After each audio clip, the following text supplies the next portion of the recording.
Hello and welcome to Season 2 Scouting Grounds. It's finally here, and boy, did we miss you. I'm Anthony Malum, and alongside me today, I've got Fenyx, and on cameras, we'll have iNooblet. How you doing, Fenyx? You ready for Season 2? I'm so excited for season 2. As a first-time caster here this season, man, it was super cool watching last season from the seats. But this time, I'm able to sit here with you and actually do this. So I'm super excited to do it. I am too. Today we've got Krull versus Top Gun, and this is Scouting Grounds for the Immortal division. This season, again, we'll have 3 divisions. We've got Godlike at the top, Immortal in the middle, and Divine at the bottom. Yeah, this is an immortal game, which means you still got some really good players in here. I mean, I know that it's not all the Grandmasters players, all those people that you know up there in the Godlike division, but these guys are talented and can really bring their game. And especially with their bans right now, they're already banning some of the biggest guys in the game. Mercury, Hebo, Fenrir are already out of the game, as well as Alquang and Thor on the other side. Really good bans for these two teams. Yeah, and we learned last season with Challenger being arguably as exciting, if not more at times exciting to watch than Premier, that these guys in the middle, they're hungry and they can fight for it.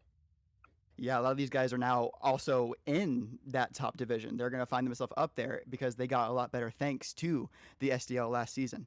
But with the Soul pick from ZTan, that's already a great pick. We see this being played by a lot of SPL players, and it's very threatening in the dual lane and also in the mid lane.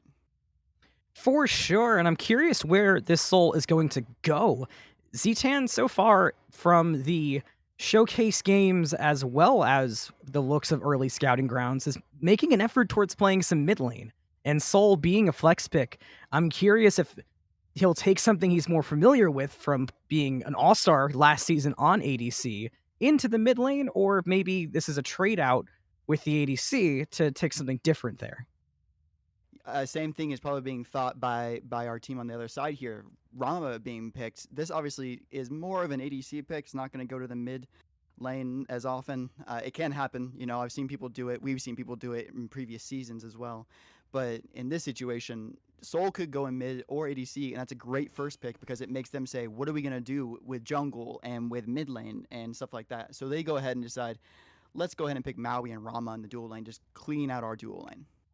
I am so excited to start seeing more Maui. He came on very late for our season, and we only got to see him a bit in the playoffs. And between the ultimate with Landfall and the Maniacality passive, which is just so impactful, I'm so excited to get to see that character more.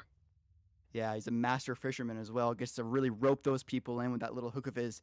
That's not a little hook, actually, pretty big hook. It can hook some pretty big gods as well, and he can bring them right into the hands of his team.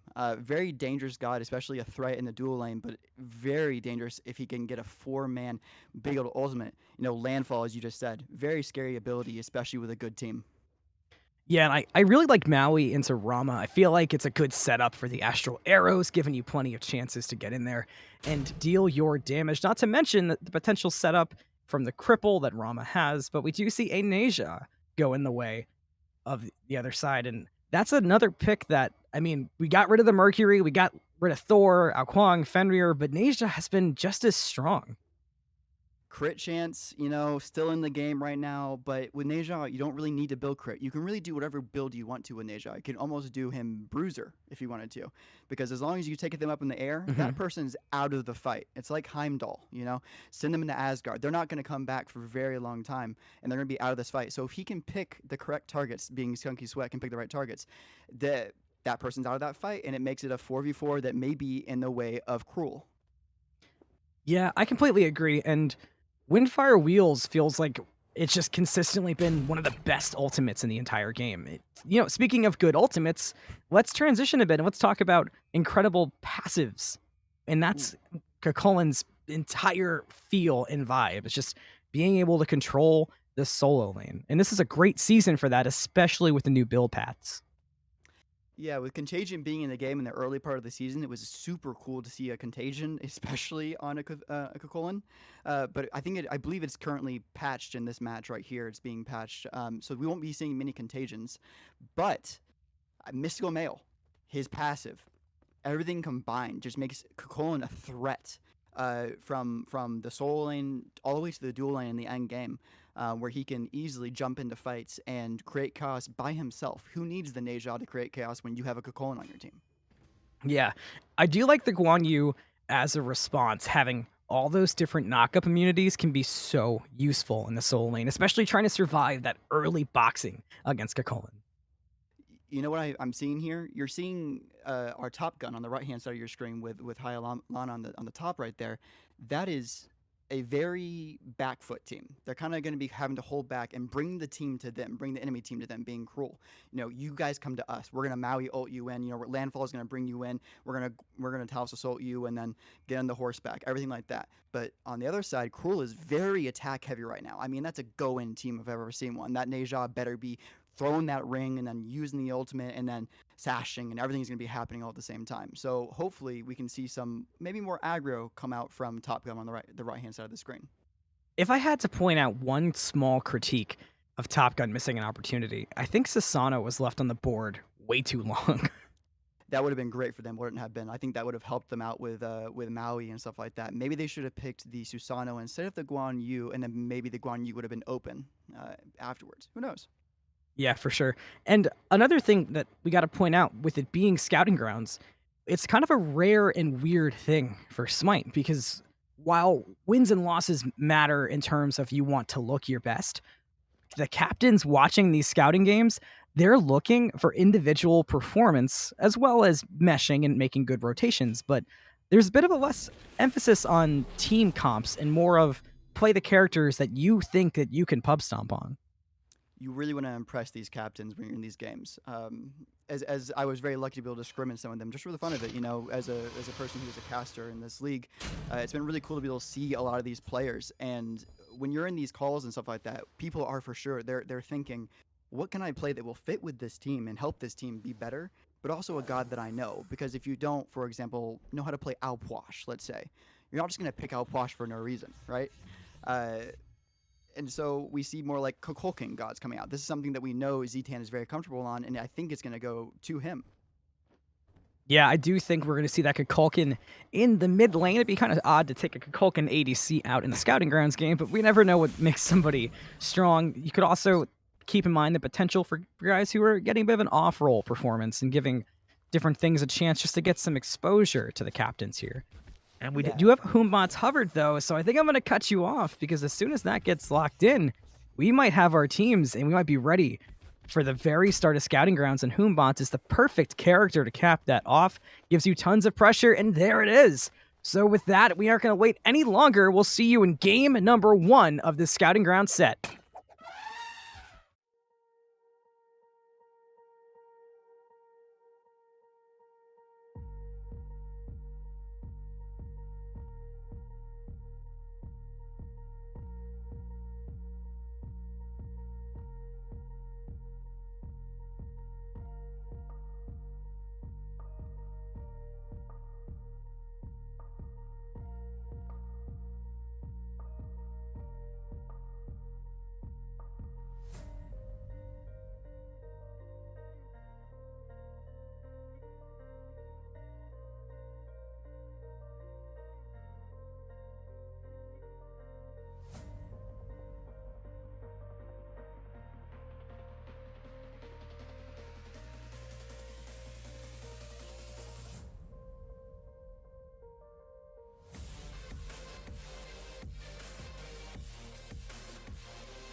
It's been a long, grueling couple months, but we're finally here for the start of Scouting Grounds. Once again, I'm Anthony Malum. I've got Fenyx with me. We've got iNooblet on the camera. I'm sick as can be, but let's do it anyway. Man, a speed start right from the beginning right here. I know this is not exactly what we see every single match, but a Ganesha with a speed buff is actually pretty scary in the dual lane.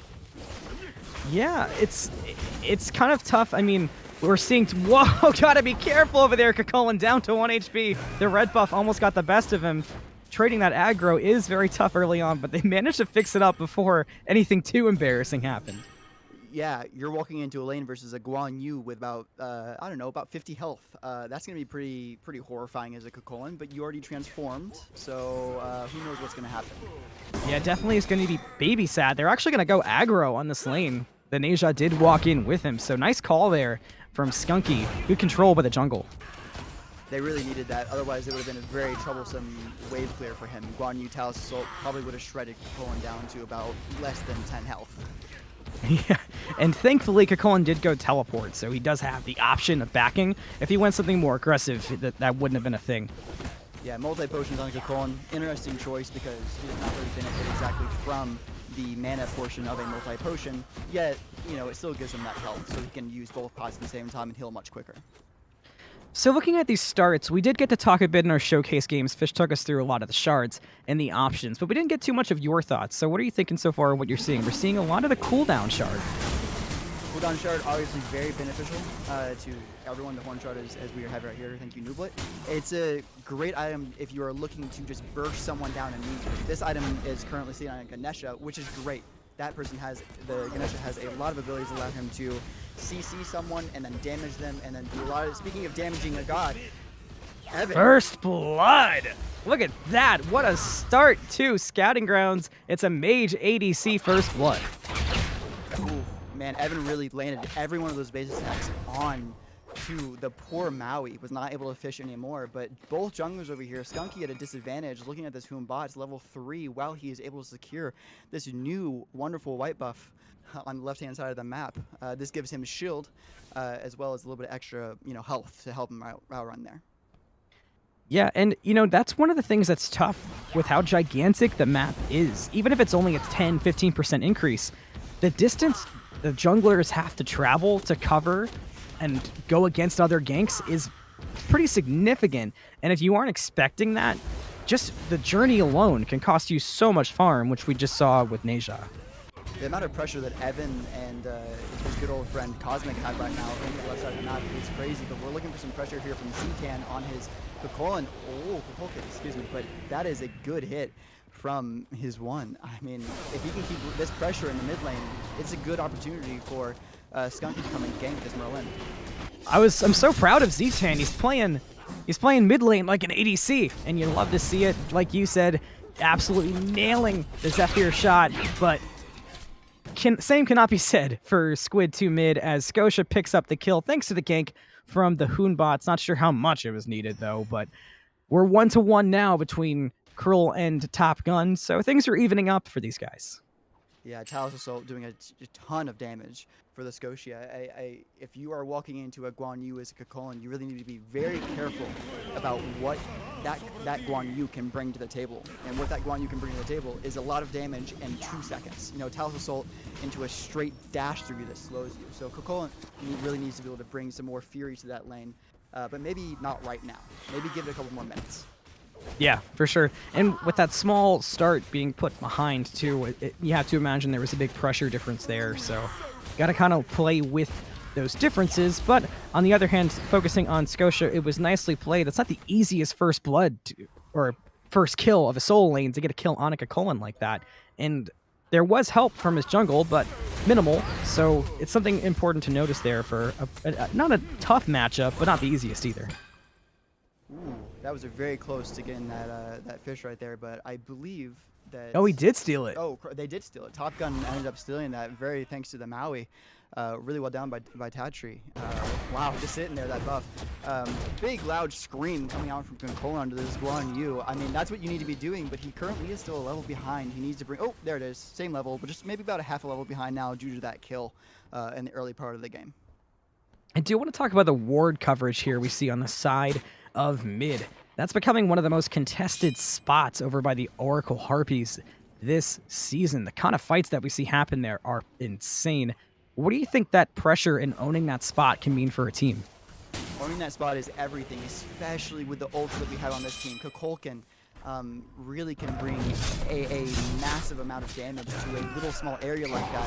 Talus Soul and Cavalry Charge in. Seems like Guan Yu very close to a kill here, coming from the Scotia is the one who's actually able to secure that kill with a great dash straight to Kukulkan. A sash coming out from Nejon to a Maui, but now we just go ahead and walks away as, wow, Fire Wheels comes out, but will not work due to beads from our friend Merlin.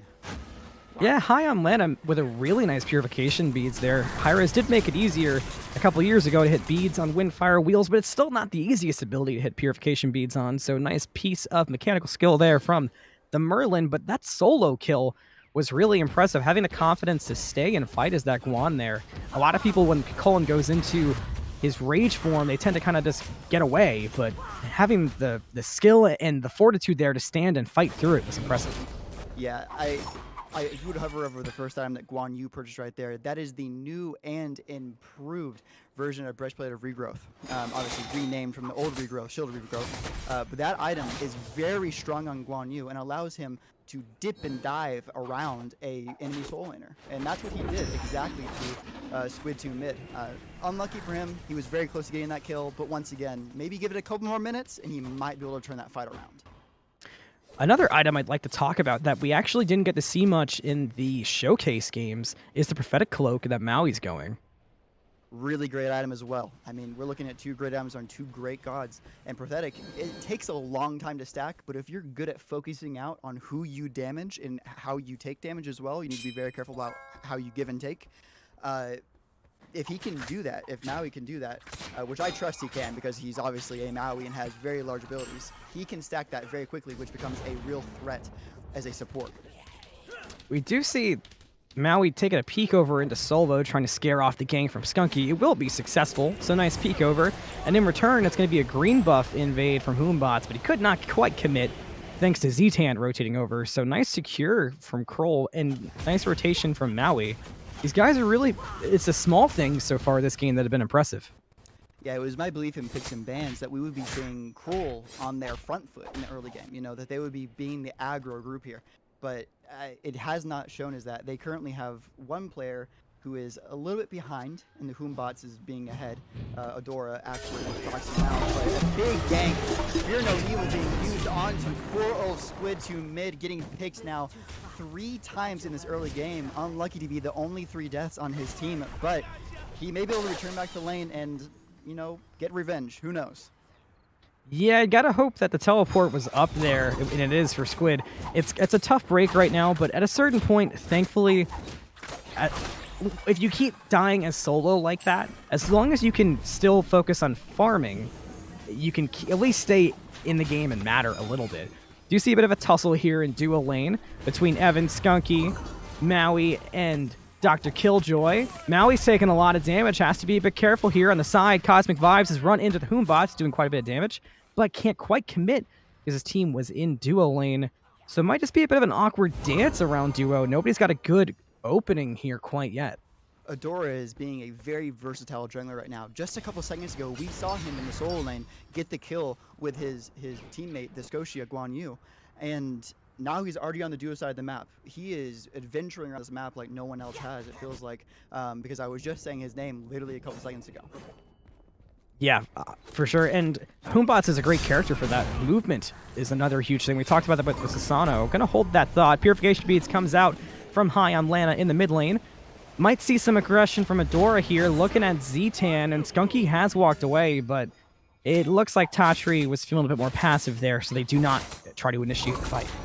Very smart decision not to initiate the fight there. They need to be farming. We have a 2-level behind on Skunky, but Cosmic says, I want to initiate this fight by myself, 3v1, and his 3 teammates are there trying to help him with some damage. Kukulkan will land his tornado, and Spirit, Till the 9 Winds comes out, hits the Hoombots, but will not land the kill.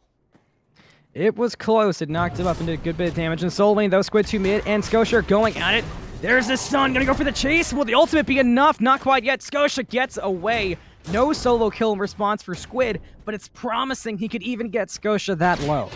This is Squid is trying to do exactly what we've been trying to tell him to do, which is, I mean, if you start slamming your keyboard hard enough as a Krull, you might get a kill, and he might end up getting one of these kills at some point soon. Teleport obviously helping him out a lot to be able to keep up in the farm at least a little bit, whether it's 2 levels or 1 level behind. If he can get to that late game with a Krull, you're still a Krull late game. Whether you're 0-3 in the early game, if you can get there, you're very dangerous.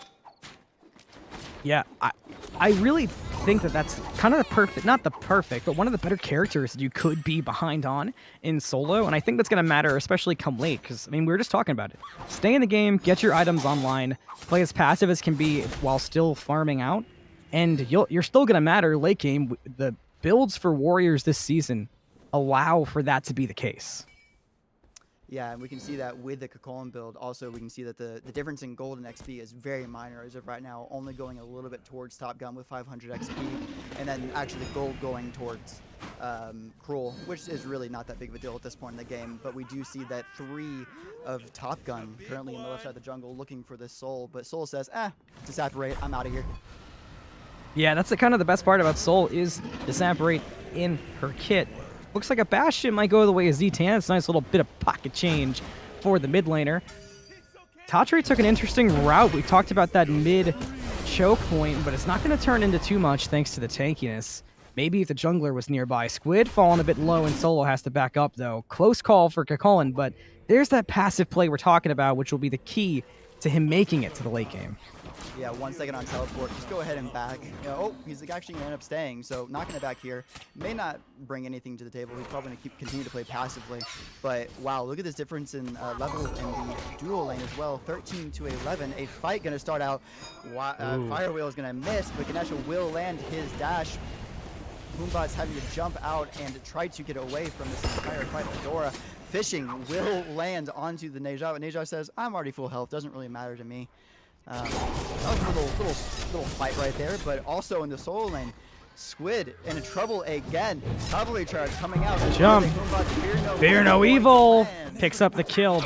Big kill for Adora. Tough break for Squid, but this could turn into a Gold Fury attempt here from Krull. They're going to pull it quickly. The only person here to contest is Rama. Looks like HialmLana is going to... No, not stepping out right away. There's the Rama ultimate, but Spirit of the Nine wins! Secures it plenty for Krull. Astral Barrage was not enough to stop it there. And that's a Gold Fury for Krull. Great response to the pressure on the Squid.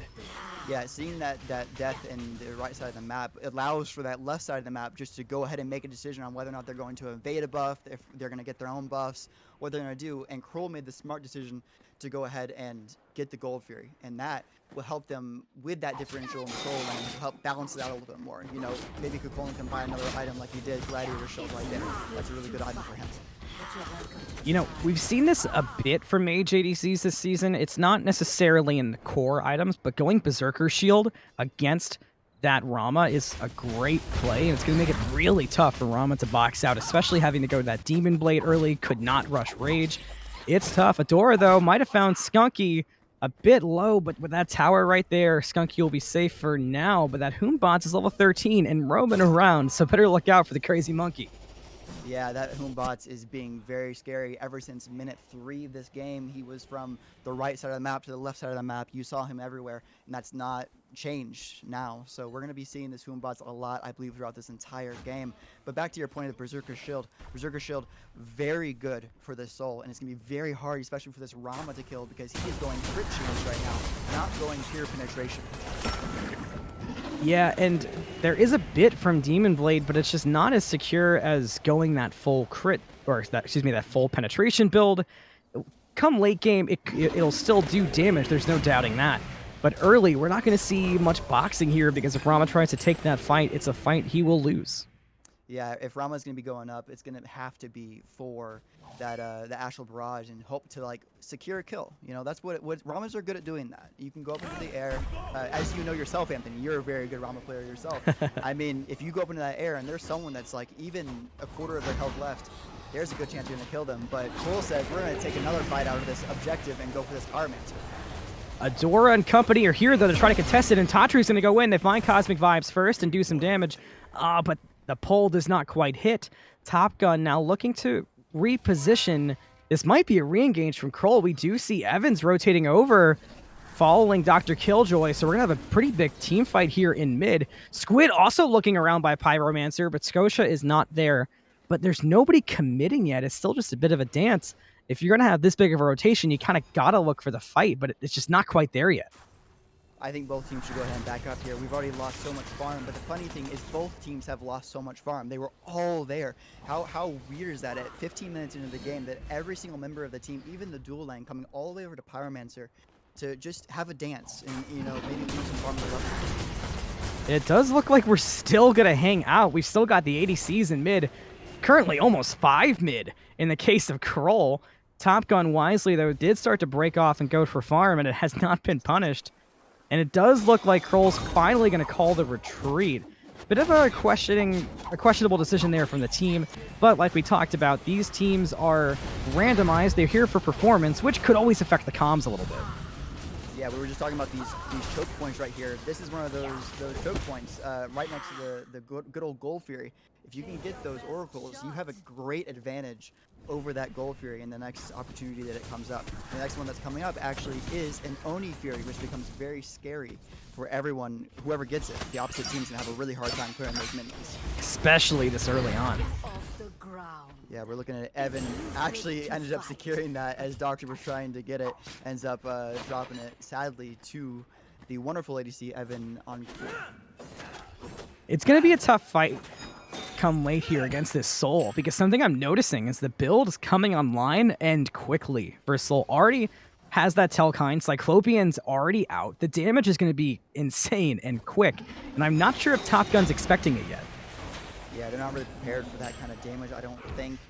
With the Berserker Shield, obviously, we've commented on this already twice right now, but Aurora is going to say, maybe we can go ahead and shut down this Soul, but says, no, there's a ward right there, right where mine is.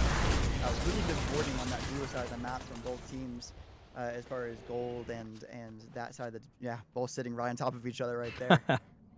Something I want to point some attention to for you to talk about is while there's still a full item differential in solo, in terms of level, they're currently even for the first time this game since level 1. Yeah, if you were to give me those two players right there and say, give me only their stat lines, I would never say they're the same level. I would say that the Guan Yu's probably 3 or 4 levels ahead. But no, they are literally neck and neck, about 2 seconds away from each other. Here we go. There we go. Being pulled again.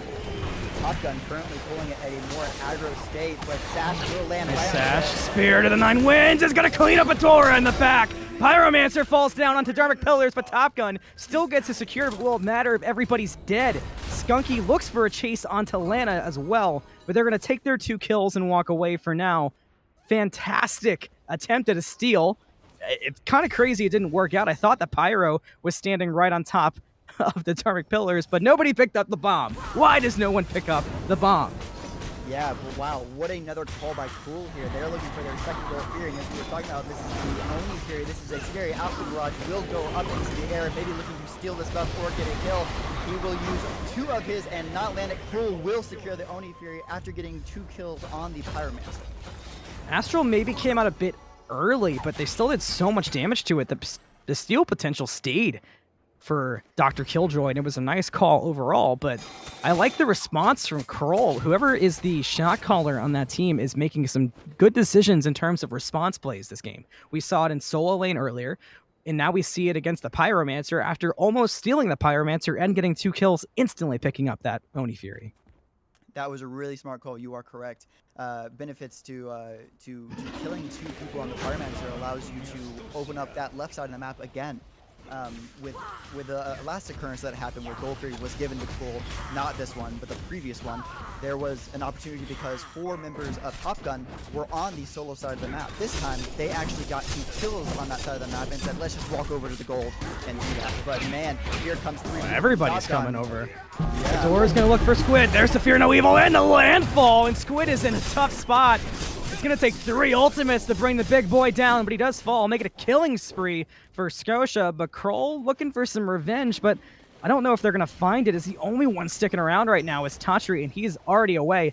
Evan and Lana have run into each other, but just no initiation there right now for the Soul. Yeah, Evan's level 18 as well because ZTan is currently level 19. Very scary players coming from the side of Krull. You do not want to mess with them. The one person you can mess with right now is the level 15 Krull, sadly, who has been bullied almost this entire game by multiple Fear No Evils. But well done by Adora seeing these opportunities in that side of the map. The only thing I'd have to question so far, and maybe this is the Kingfisher in me, actually I'm going to wait for this, as we do have a Blink gank onto Evan. Disapparate's up though, so they can't chase it any further, so Blink down for not too much there. And now Skunky's here. We might see a re-engage, but it's not likely, and we will not.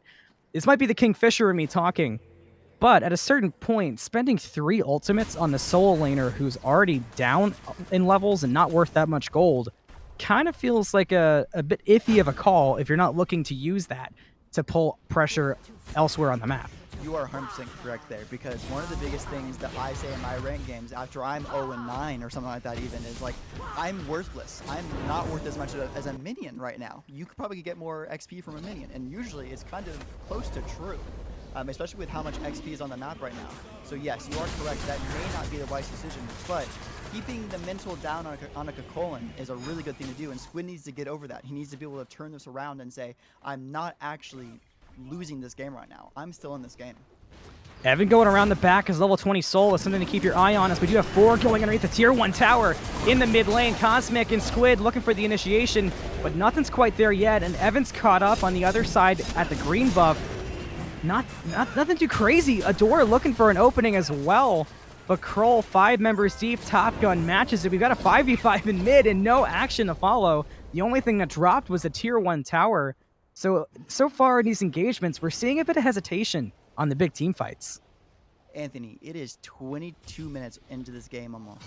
There are 8 kills, and we have been commentating on fights and dances for almost the entire game. Pyromancer being pulled here by Top Gun. Here, the 9 wins, comes out, lands on the Guan. And gets the steal! Gorgeous steal from ZTantalus. ADC no more and not needed.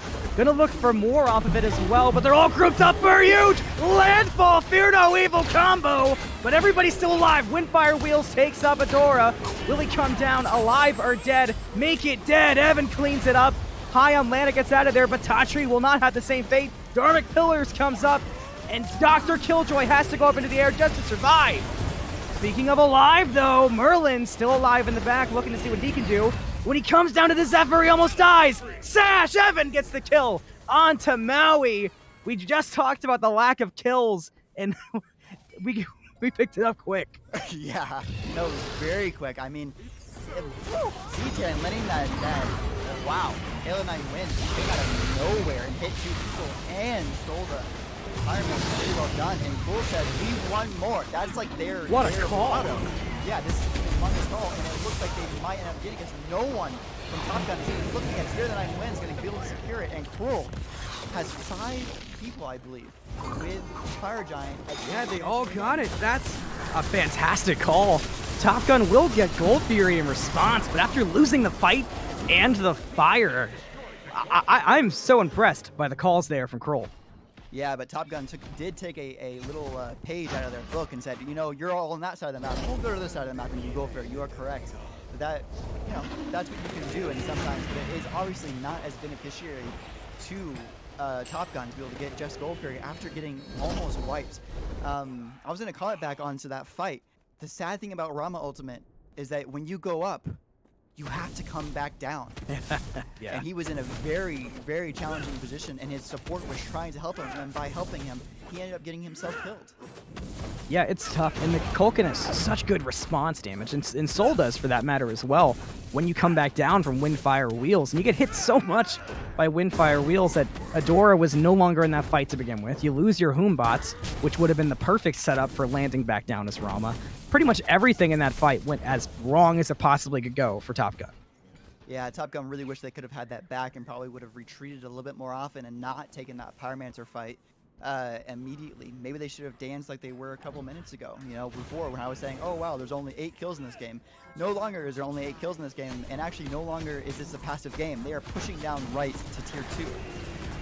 I love the commitment here from Krull. Already grouped up, 24 minutes, and let's push a tier 2. Let's take some stuff off the map. It does look like Top Gun's here to defend it, which is slowing down Krull. They might look to try to pick a fight and get a pick instead of going all the way in for this tier 2 tower. It would sure help if they had a bomb, but they chose not to pick that up earlier. Yeah, they really wished they had that bomb, and the two generals here are going to go ahead and Wow. have a little fight together. Whoa! Windfire wheels through, the Fear No Evil misses, but there's the Astral Barrage. Will the snipes hit? No, they won't, but who needs a snipe when you got a slam? Adora picks up the kill on the Skunky, and now Krull is a member down for nothing gained. Tough positioning there from the Neja, trying to make something happen. There's the blink from Scotia, making something happen himself. Big 4-man stun. Everybody's coming in. Spirit of the Nine Winds cleans up some damage, but DRxKILLxJOY cleans up a kill. Tatri falls. Double kill for ZTan. Scotia not far behind it, but Adora's in deep. Squid gets the kill on Adora. DRxKILLxJOY's got a double kill of his own in response, but he falls to Evan. Double kills, soul stealing damage. HialmLana gets ZTan, and Evan has his own double kill. And it's a rampage and a deicide going the way of Krull.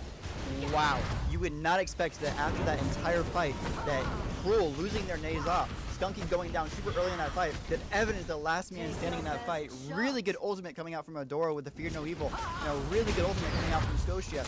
I mean, what can you do? How do you answer that? But Evan said, I'm going to answer that with 2 kills. With 2 kills and a final kill that ends up bringing them 8.7k in XP lead at 26 minutes of the game, and 6.5k in gold currently standing. And I'm guessing, I'm gonna take a big guess and say that a lot of this on 2 players. That would be your Kukulkan and your Soul, Evan and ZTan. Yeah, the amount of damage that Soul and Kukulkan output in that fight was astronomical. I mean, they both jumped in the player chart. It's crazy to see, and shows how damaging Soul really is. Yeah, ZTan's probably giving a lot of. And they picked up the bomb! Hey, let's go! Big improvements. I was about to say that ZTan is probably giving a lot of credit right now to Evan. Obviously, ZTan being a previous ADC, correct? From our previous season. That's correct, an all-star ADC from Season 1. Yeah, I mean, he's probably giving a lot of credit to Evan right now because they are working like no one else. Hopefully, these captains are taking a look at these two and saying maybe they would work really well together, and maybe someone will draft them close together. You know, I also got to say, it was a big underrated pickup in that fight was definitely Squid picking up Adora, but I'm going to have to hold my thought here, giving Soul Laner some credit, because Fire Giant's already down to quarter health, and nobody's here to contest it. Spirit of the Nine Winds helps secure it, and Krull's got the Fire Giant, and they're ready for more fights, but Top Gun wisely going to go the other way. Yeah, that was a good Fire Giant call by Krull. They knew they had a little bit of an advantage and a little bit more time. They're warding on the right side of the map. I can see a lot of blue wards over there and a lot of good sentry wards as well. So they knew what they were doing. Good calls. Whoever, once again, credits to whoever is making these good calls on the Krull. You know, mid lane is not typically a position where you see shot calls, but part of me has to wonder, ZTantalus was a huge shot caller last season at Harbingers. We saw all season long their calls were very identical to what we're seeing today. So I have to wonder if there's a lot of input coming from that Kukulkan on these calls, and it's really pushing Krull forward. If you have to look for a critique, the only thing I want to see is let's get some objectives without losing every member this time. For sure, you would really like to see everyone be standing at the end of this push in left lane, it looks like. I want to bring your eyes to something real quick before we get to a big fight, which is that Maui only has 13 stacks currently on his prophetic robe. This is not a good sign. You really want to have at least the full stacks of 30 by now at this point in the game. That's not a good sign for a Maui at this point, 28 minutes into the game. Yeah, and you know, that goes to show the difference in build path. I mean, going that Gauntlet of Thebes early can really secure you for a lot. But you know something? I just noticed this. Can we take a look at Ganesh's build really quick before this next fight starts? Chronos Pendant on a Ganesha is I love it. You love it, but also even mages are not building it right now. So like you can see that neither one of our mages, Kukulkan and Merlin, are both not building a Chronos Pendant. Instead, they go for more damage and more penetration. So you got to get that Dharmic Pillars up. Oh yeah, I mean it's a big ultimate, but I mean so is Landfall. So we do see a bit of a dance around this Fenyx. Tier 2 was cleaned up nice and neat in left lane. Gonna turn to mid lane, pretty wise. No point pushing that Fenyx quite yet. Maybe try to clean up the tier 2s, clean up the jungle, keep Top Gun behind and farm, and reset and prepare to clean up an EFG and then maybe look for some fights. I think that's a very smart idea. Once again, we are only 30 minutes into this game. I mean, only. I'm saying only. This is a pretty long game, and we're currently 21 kills deep, and they're neck and neck. But look at that gold difference. That is not neck and neck at all. 11k gold difference right now, standing on the side of Krull. That is not a good sight for Top Gun as we start getting into that 500 pot and 3k pot time. You know, one thing that is working in Top Gun's, not necessarily their favor, but what's keeping them in the game right now is their damage is not the reason they're that behind in gold. Their damage is keeping up, and we've got the Rama online, the Deathbringer's up, you've got Soul Gem online, you've got starter item upgraded on Merlin. Things are looking up damage-wise, but they really got to get some items onto Maui, and I'm not against the build path of Guan Yu, but I almost think late I'd like to see that Glad Shield be sold. Yeah, maybe. It's got value, but in this particular fight, I think going that as Pyromancer's picked up by Krull, I think pick up the bomb. Don't do it. Don't walk away. You can have multiple. Oh, is he gonna shoot Z10? Z10's got it. I don't think I'm big on. I want to see Guan Yu survive, and I don't think Glad Shield got the value in that fight that we saw in solo lane earlier. So I think I know what he needs more of, and that's going to be big time on magical protection. We have the two largest people currently on Krull, being the Soul and the Kukulkan. I think that he should get a Heartward Amulet for his team, because there is no Heartward Amulet on his team right now whatsoever. It would help if his team could have an aura of magical protections. I agree. Stronghold is so strong. Yes, especially. Yeah, and he's going to, obviously changing those physical protections into magical protections as well would help him a ton right now, be able to survive a lot longer. It does look like Top Gun's going to full commit to try to contest this EFG, and they're coming in quick. Fire Giant down to half health. The door looking on one side, everyone else look on the other. Squid goes in and gets a big knock up. Fire Giant down to a quarter, and it looks like Krull's going to let it go. Fear no Evil on the Z-Tan. Spirit of the Nine Winds, though, does not connect. Skunky's got to get back there to try to save his mid laner. Gets a good heal, but blink, Adora gets away, but gets silenced. There's the beads. Slam, he's still alive. Skunky cleans it up. HialmLana does clean up Squid, though. Evan trying to get away from Scotia does survive. Both the damage numbers are alive for Krull. Skunky, though, taking a lot of damage from the Merlin. Gotta play it safe. Does have the Flaming Spear heal, though. Looks like Top Gun's gonna look away, but Tatri wants more. Jumps in, but nobody's here for backup quite yet. Yeah, Krull needs to go ahead and back out of this one. Z-Tan, Skunky, both very low. And Evan also only about half health, but he is a soul with Berserker Shield and a good amount of life still. So he should be able to press a one button and heal a lot. But Top Gun says, all right, you guys are going to back? Let's go ahead and pull it. And Merlin's going to use his big Will that Chronos pendant matter? Yeah, this is it. Will the Dark Pillars come back up in time? Maybe? Maybe not. Top Gun's got it down to half. Cosmic and Skunk you're looking for, but Z-Tan's here as well, and Z-Tan does have Spirit of the Nine Winds. Gonna set up for it. Now there it comes! Will it hit? Top Gun gets the Fire Giant. Windfire Wheels goes up, comes down with Tatri, who gets silenced and is dead. So Top Gun gets Fire Giant and has it on 3 members. Lucky for them, it's on Merlin and Rama. Ooh, that's who you need it on. And the big thing about this is that, well, the kind of sad thing for Top Gun, I'll be honest with you, is that they have 4 towers they need to push down. So this EFG, even though it's a great EFG to have and not to give to Krull, that's the big thing about this, they're going to have to take down 4 towers before they're going to be able to do much more elsewhere. And this Oni Fury is going to really help Krull in this defense against the EFG too. Yeah, it's going to be a big delay on the side of Top Gun. They're going to have to really struggle here to get the hard minions that are very strong, as well as big old tier 1s and tier 2s. And obviously EFG will help them get through, but it's going to take some time. Looking at builds, looking at what's getting finished up, we do see Ram's about to clean up his dominance. Soul is full build for a while now. Probably getting close to I don't know, an AK pot by now. But I think at this point the goal really needs to be to set up Merlin and Rama to be just kind of free cast, because the last fight we saw was the most they've been able to do that this entire game, and was the most damage we've seen them do.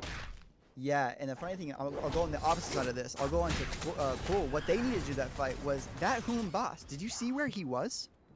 I mean, yeah, they let him hang out in their face in the back line, free of charge. Yeah, free ultimate right onto the face of, I believe, ZTan, who it was, because ZTan was sitting back there just trying to help his team get Fire Giant, and the Hoombosh just came in and said, all right, fear no evil right to your face, and got both of his relics, and then... Going off your point, I think the only reason Krull didn't fall victim to a deicide in that fight was ZTan survived the Hoombat's assault so well.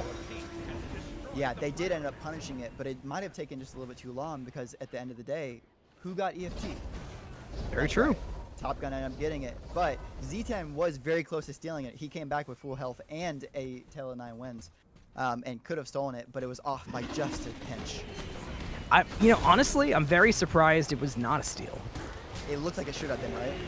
Yeah, the Spirit of 9 Winds was very on it. It looks like Krull's going to group up to defend this tier 2 tower, and Top Gun wants to see what they can do about it, but they can't quite find the opening they'd like. I almost feel like they could really look to push into this. Rama can really do some numbers. Probably going to wait for that minion wave. The tail will not repeat itself. Adora was looking around the back, and ZTantalus gets a nice tornado. Here's the initiation, though. Landfall finds nobody home. But we've got Squid in really deep. Adora still looking for his opening. It can't find it. Spirit of the 9 Winds goes in, but not for DRkILLxJOY. Kills Squid. There's a Fear No Evil in the back, but not to too much success. And that's a huge kill for the Neja. Adora does finally find a kill on the ZTantalus. Merlin does some good damage. Skunky's falling low.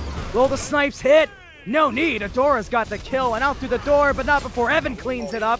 Evan's got 2, and Evan wants more. Evan cannot find the third, has to play it safe from Merlin, but a great defense from Krull, and it looked like all was lost. Yeah, within 3 seconds, Evan made that fight much more level. You know, that was a fight that was looking to be just a Top Gun fight with that enhanced Fire Giant, but instead, Evan once again pulling through for his team, being 7-0, full build. Look at that pot that's in his thing. You just said he should be getting a 5K pot. That's the 3K pot, and probably a 5K pot, a 500 pot already ticking on him. We've got a 500 pot, a 3K pot, fully upgraded actives. That soul is so incredibly dangerous right now. Yeah, you know what else we got? We got Tale of 9 Wins. There's just nowhere safe. I mean, don't get me wrong, Top Gun has tons of damage, but man.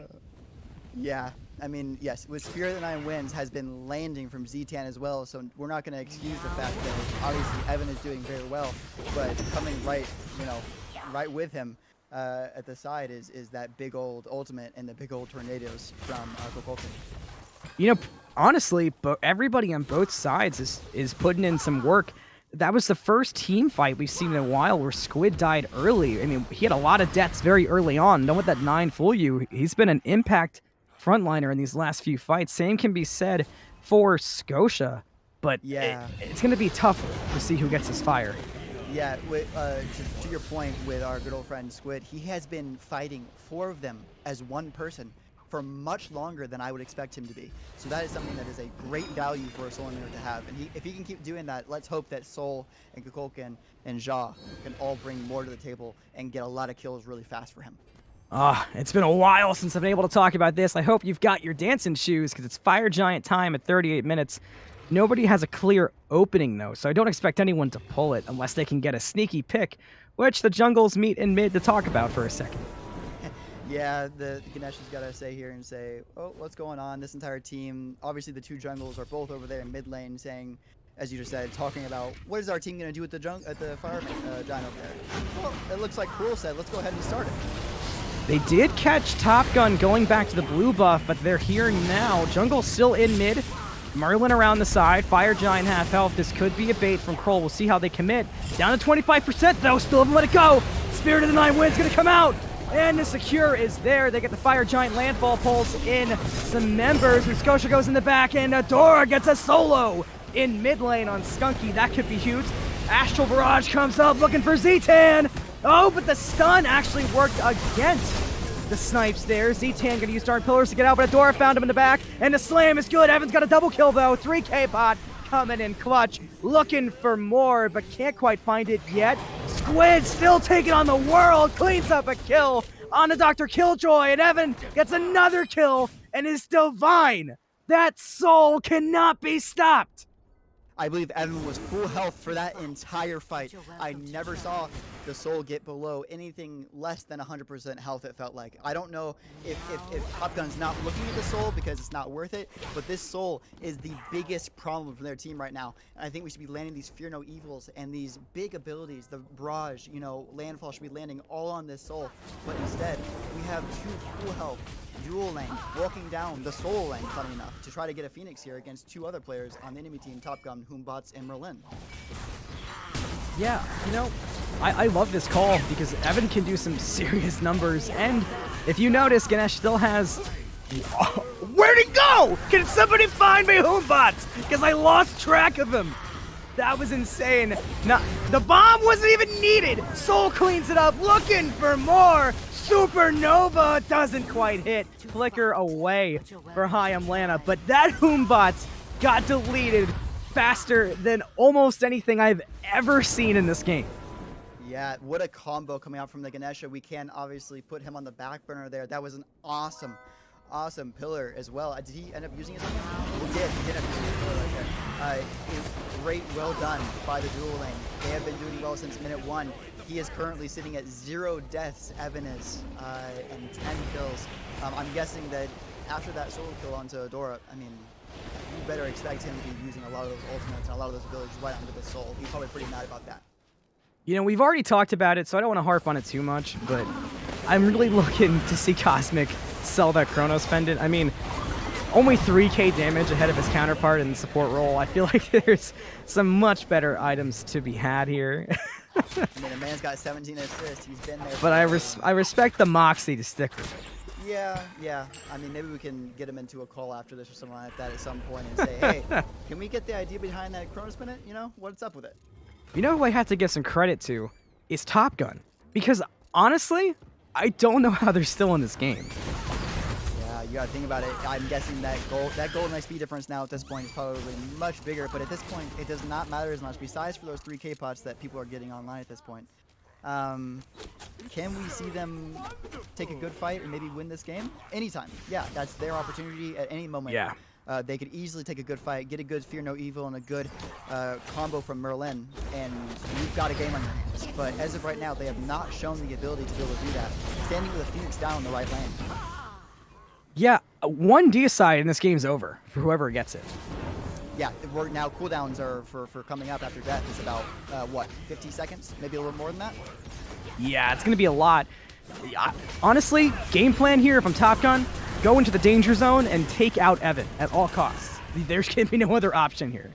Yeah, I mean, that Cosmic's already sitting at half health. Everyone has their ultimate standing right, having them up right now. Obviously, Spirit of the Nine Winds is the one you're looking for, as well as Soul's big old drop of a bomb. But HialmBots, once again, you find him in a weird position, 1v1ing versus his jungle, but this time it's not a 1v1. The silence into the Windfire wheel's going to come down into the Thermic Pillars. Great call. Spirit of the Nine Winds on the side, looking for a kill. Cannot quite find it on Scotia, who got away on the horsey. Fight looking good for Krull, though. Will they take it further? They've got Evan here. Will be full soon, without a doubt. Oh, what a landfall! 3 in, and DRxKILLxJOY wants to clean house. It's a double kill. Goes up looking for the snipes. Can't find him on Evan, but will dash in. No doubt, Evan gets away. Still 2 members in the back, though. Gotta be careful. The front line's gonna kill your back line. But they want Evan. They want blood. And now Ganesh is here. Thermic Pillars. Back up. Evan looking to set up for the kill. Can he find it? Scotia goes in. Finds it. Evan kills DRxKILLxJOY. Look at these health bars. And they're still fighting. It's a heavyweight fight. And we're throwing haymakers at the Fenyx. Oh man, what a close fight. That left Fenyx ended up going down in all that chaos. What a landfall. Wow. What an ultimate from it. That hit 4 players, and I believe one of them had to beat to get out of it. But what an ultimate. That was what we needed from Top Gun. We have a TP coming in. But Scotia will say, I'm getting on my horsey again. This time I'm looking for the Soul. Will he be able to get the kill as a 1v3? Gilgamesh really, Ganesha really tried to kill for his teammates. Kokolin says, I can do that too. He's in there. He kept the Merlin away. What a play from Squid there. That's enough to keep Evan alive, just like you're talking about. Yes, that's what we needed. We said in the beginning of this game that Squid needed to be here for that late game. And being 0-5, being 0-3, whatever he was in that beginning of the game does not matter anymore. No one cares. No one cares anymore, right, Squid? You're fine. You're good. You just saved 2 of your teammates from eventual, like, a really bad death, because this is Fire Giant back up, and without Evan and without Cosmic, you have little to no chance of securing that buff. So now we stand at another Fire Giant dance at 44 minutes in this game. 2 Phoenixes, well, 1 Phoenix now being down on the side of Top Gun. Right side Fenyx came back up, and they were able to defend it, but 1 more Fire Wave still pushing down over on that side of the map. This Fire Giant's going to be key without a doubt.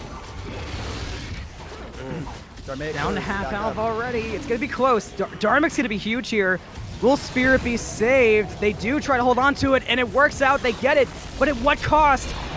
Oh, Squid falls down quick to Adora. Another huge landfall! Your feet shaking yet from the ground, breaking. Evan goes in looking for more Astral Barrage up into the air. Evan cleans up DRkILLxJOY. Make it 12 kills for the Soul. Looking for more, following CosmicVibez. Pulling though on the ZTantalus. Look at the health bar. Falling quick. Merlin almost cleaned up the Kukulkan. Yeah, do look at the health bar. Evan is still full health. Still full health. That guy cannot die. And once again, we had, sadly, really sadly for Adora, we had to use Fear No Evil on a Kukulkan. That's not who you want to be using that ult on, very sadly. You don't want to be using that on him. You'd rather be using it on ZTan or on Evan to get those kills. That's who you're targeting right now, but sadly, not able to get that out. But still, you know, 1 for 1. Killjoy goes down on the side of Top Gun, and Squid goes down on the side of Krull. But EFG going on Krull again, very dangerous for Top Gun. A lot to talk about, but I do want to point out Guan Yu picked up a heart ward, so go us there. Caster's Curse worked out. Chronos Pendant still exists, but we'll let that go. But at a certain point, this game is feeling very arena, and I kind of want to see someone go for the... Excuse me? Did we just see that number? Was that 2009? I feel like I'm in 2015 in jungle practice with 17 Fire Giant buffs. This game is getting out of control. Somebody has to end. Yes, for sure someone has to end, and I don't know who it's gonna be. There's actually, it's funny enough that it's actually very close. It's not, this game is not like a very separated game. That's the reason it's been fighting for 50 minutes. Krull obviously leading in most areas of this game. Well, okay, just gonna hit a 2688, no problem on an Asia crit. Does he have crit? You gotta go out there and stack that Transcendence that you bought 6th item. I mean, it's happening quick, but it's not gonna be fully stacked for this next fight. So, a lot of interesting calls out here, but I mean, at a game this deep, I guess you gotta do what you gotta do. This fight's gonna be monumental. I mean, I've said that for every fight, but at a certain point, one D-side's gonna do it. It's just how this game is designed. Yeah, one D-side's gonna do it. Will it be one big Fear No Evil or one big Landfall like we've seen 2 of now that will do it? Who knows? Who knows what will decide the big fight, but we might see here on this right side Fenyx as Krull. Ooh, there's a wave in mid. Go get it, Deja. Go get it. Yeah, go get it with the 2600 hit crit. Evans in deep. Dharmic Pillars comes out. Spirit of the Nine wins, finds nobody. Fenyx still up. Astral Barrage comes out. Evans kind of low. Got to play this safe. Shell comes out. Everyone's trying to collapse. But who can they find? We got to fight in mid lane. And once again, Adora gets the better of Skunky. Squid falls down to DRkILLxJOY. Evans still full health. Is anyone surprised? But it does look like Top Gun wants this fight. But can they take it? Evan's just going to delete them. Evan's full health. What can they do against such hate from a powerful ADC? It's crazy. The only thing they can do is kill 2 of their teammates, but it seems like that doesn't do anything because Evan still stands. Yeah, you have to kill Evan. You can't win without it. Yeah, so Adora continues to just put the beat down on the Skunky in the mid lane. I think this is the 3rd or 4th time we've seen this, sadly. I mean, we don't. I hate to see, you know, Skunky getting beat every single time, but he needs to flip this around on Adora and get the kill on him. EFG about to spawn. I almost think it doesn't matter anymore. Yeah, whoever gets Fire Giant, whatever, you know. There's so many 3K pots online. Is it really gonna make a difference for anybody? Maybe the 85, who knows, a little more damage, whatever. But Top Gun have 5 people standing. This is their chance to get enhanced fire giant. Gotta go quick though. Spirit of the Nine Winds is gonna come out soon. Here it comes. Will it hit in time? No, it won't. Top Gun has a fire giant. Adora in the back though finds ZTantalus. A tail too familiar for the mid laner. He falls to Adora, who gets low. Chronos Pendant almost picked him up. Landfall can't secure Evan. Soul gets to live again. Top Gun is slamming their desks. Evan, what? That is so hard to beat. If you've played against a Maui, the sound cue is the only thing you get from that. And you can barely even see the rope come out whenever it comes out from Maui in the air. So that was really well done by Evan and allows him to keep that, goodness gracious, that 12-0 record that he holds right now. I mean, captains are probably sitting in their chairs while they're watching this right now saying, goodness gracious, Evan. Yeah, absolutely. This is the kind of performance that you hope you get in Scouting Grounds. Yeah, I'm guessing that. Oh my goodness, dude! I keep getting so surprised and caught off guard by these crits. I understand they're on minions, but I mean, you got to do that to the you got to do that to the Hoombots. Do that to the Hoombots, and I might be a little more surprised because we really need a kill from this Nage. As I was saying earlier, that would be really big for his team if he can be the one to rotate into these fights and help his team, bring more chaos. The fact there's still a Bastion up in 2-0 lane is incredible. 50 minutes into the game, an extra 30 gold. Let's go, baby. Yeah. Gotta work up to having 3K pots. Yeah, man, that's what we're going for. We're right borderline now. in omnipotence right now. Oh, dude, thank God for gold. Let's go. Primal Fury secured for those who were concerned about the big golden buff on the duo side. Top Gun I'm surprised they're not pushing these tier 2s harder. I don't think Krull would defend them right now. I don't think they would either. And I think that one thing that Krull does, okay, and what they've been doing this entire game, is they have not known how to take off the brakes, how to let go of them. They're just gas, all gas, no brakes, type of thing. They have, whenever they get that opportunity, 3v5. I mean, we saw it in that right side of the map when 2 of their players were down. Soul said, do you want to go? Do you want to fight, bro? Do you want to go? Like, she's just ready to go. I'm in shock at this game. Scouting Grounds games don't typically go 50 minutes because, like we said, these aren't secure teams. These guys aren't super familiar with each other. There's only one name I even recognize going into this. But, hey, it is what it is. It works out in the end. Yeah, and we still stand here and we say, who knows? One good, fear no evil. One good this, one good that. Could still win the game. That's how it is right now. But this is a good opportunity. I think Krull sees it. This is a good opportunity for Krull to take a fight, actually, because they have 5 in the left lane, while Scotia is in the right lane, split pushing down this tower. Yeah, you got to take this fight. Adora might get caught out. Squid's going to look for the engage onto Adora. Skunky's not far behind, but they don't quite find it. It looks like Top Gun is wisely hyper-aware of where Evan is at all times. Guan Yu still pushing up solo lane, and Krull not pushing the advantage. I think both teams are kind of making a bit of a misplay right now. We'll see how that ends up working out, though.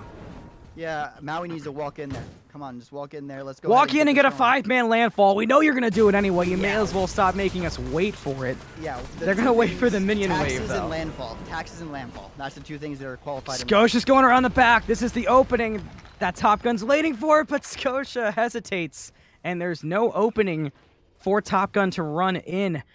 That might have been their opportunity. Scotia had an amazing position right there. Yeah, they really did. Scotia really should have just gotten on that horseback and said, I'm going to go ahead and splash every one of you guys. But instead, we have a slow motion Guan Yu really getting this red buff real good at 53 minutes in the game. And actually, we'll pick it up.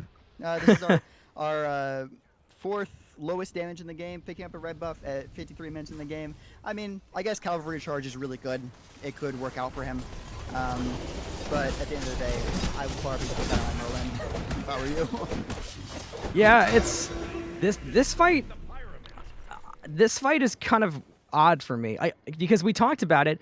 Fire Giant, obviously, it's worth it, but is it worth throwing the game for? And I feel like there's a risk here. Maui's not even here. Skunky finds Adora, but misses almost everything, and DRkILLxJOY cleans him up. Fear no evil onto Squid, who's in the back trying to clean up the jungler. Can he find it? Not yet, and he's gonna be punished. It's a double kill for DRkILLxJOY. Can he get the steal? No. Krull gets the Fire Giant. Scotia in the back, looking for ZTantalus. The silence coming in clutch, and Evan is godlike. in the Immortal division, picking it up on the Soul. What a performance from the ADC. But what will it matter if you've got Top Gun running it down the solo lane?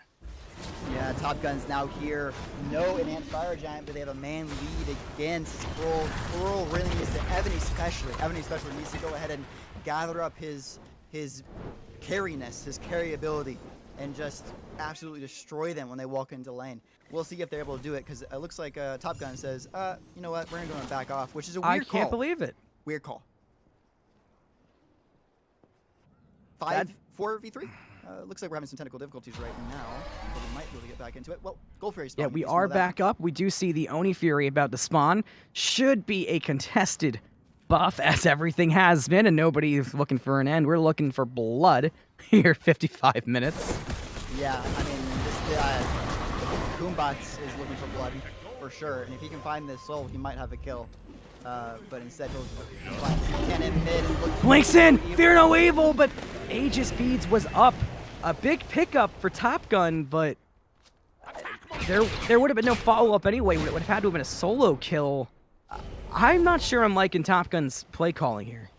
Yeah, they really could have used that ultimate in that 4-man push on the right-hand side map. But going for gold at 55 minutes gives the gold team, the one that's been dominating almost this entire game, an opportunity here to really just go ahead and take over and win it right here if they want to, because they have an enhanced fire they're jam. thinking about it. They're putting on the gas pedal. We'll see how far they take it. ZTan does run into some minions. Going around the back, Cosmic found DRxKILLxJOY, has to instantly Purification, use Aegis 2. He goes up into the air, trying to buy some time and stay alive, but coming down, Evan's waiting for him, without a doubt, and there's the damage! He's gone! Did you see him? I didn't! DRxKILLxJOY gets deleted! Now they're looking for Tatri, trying to get away on the Maui.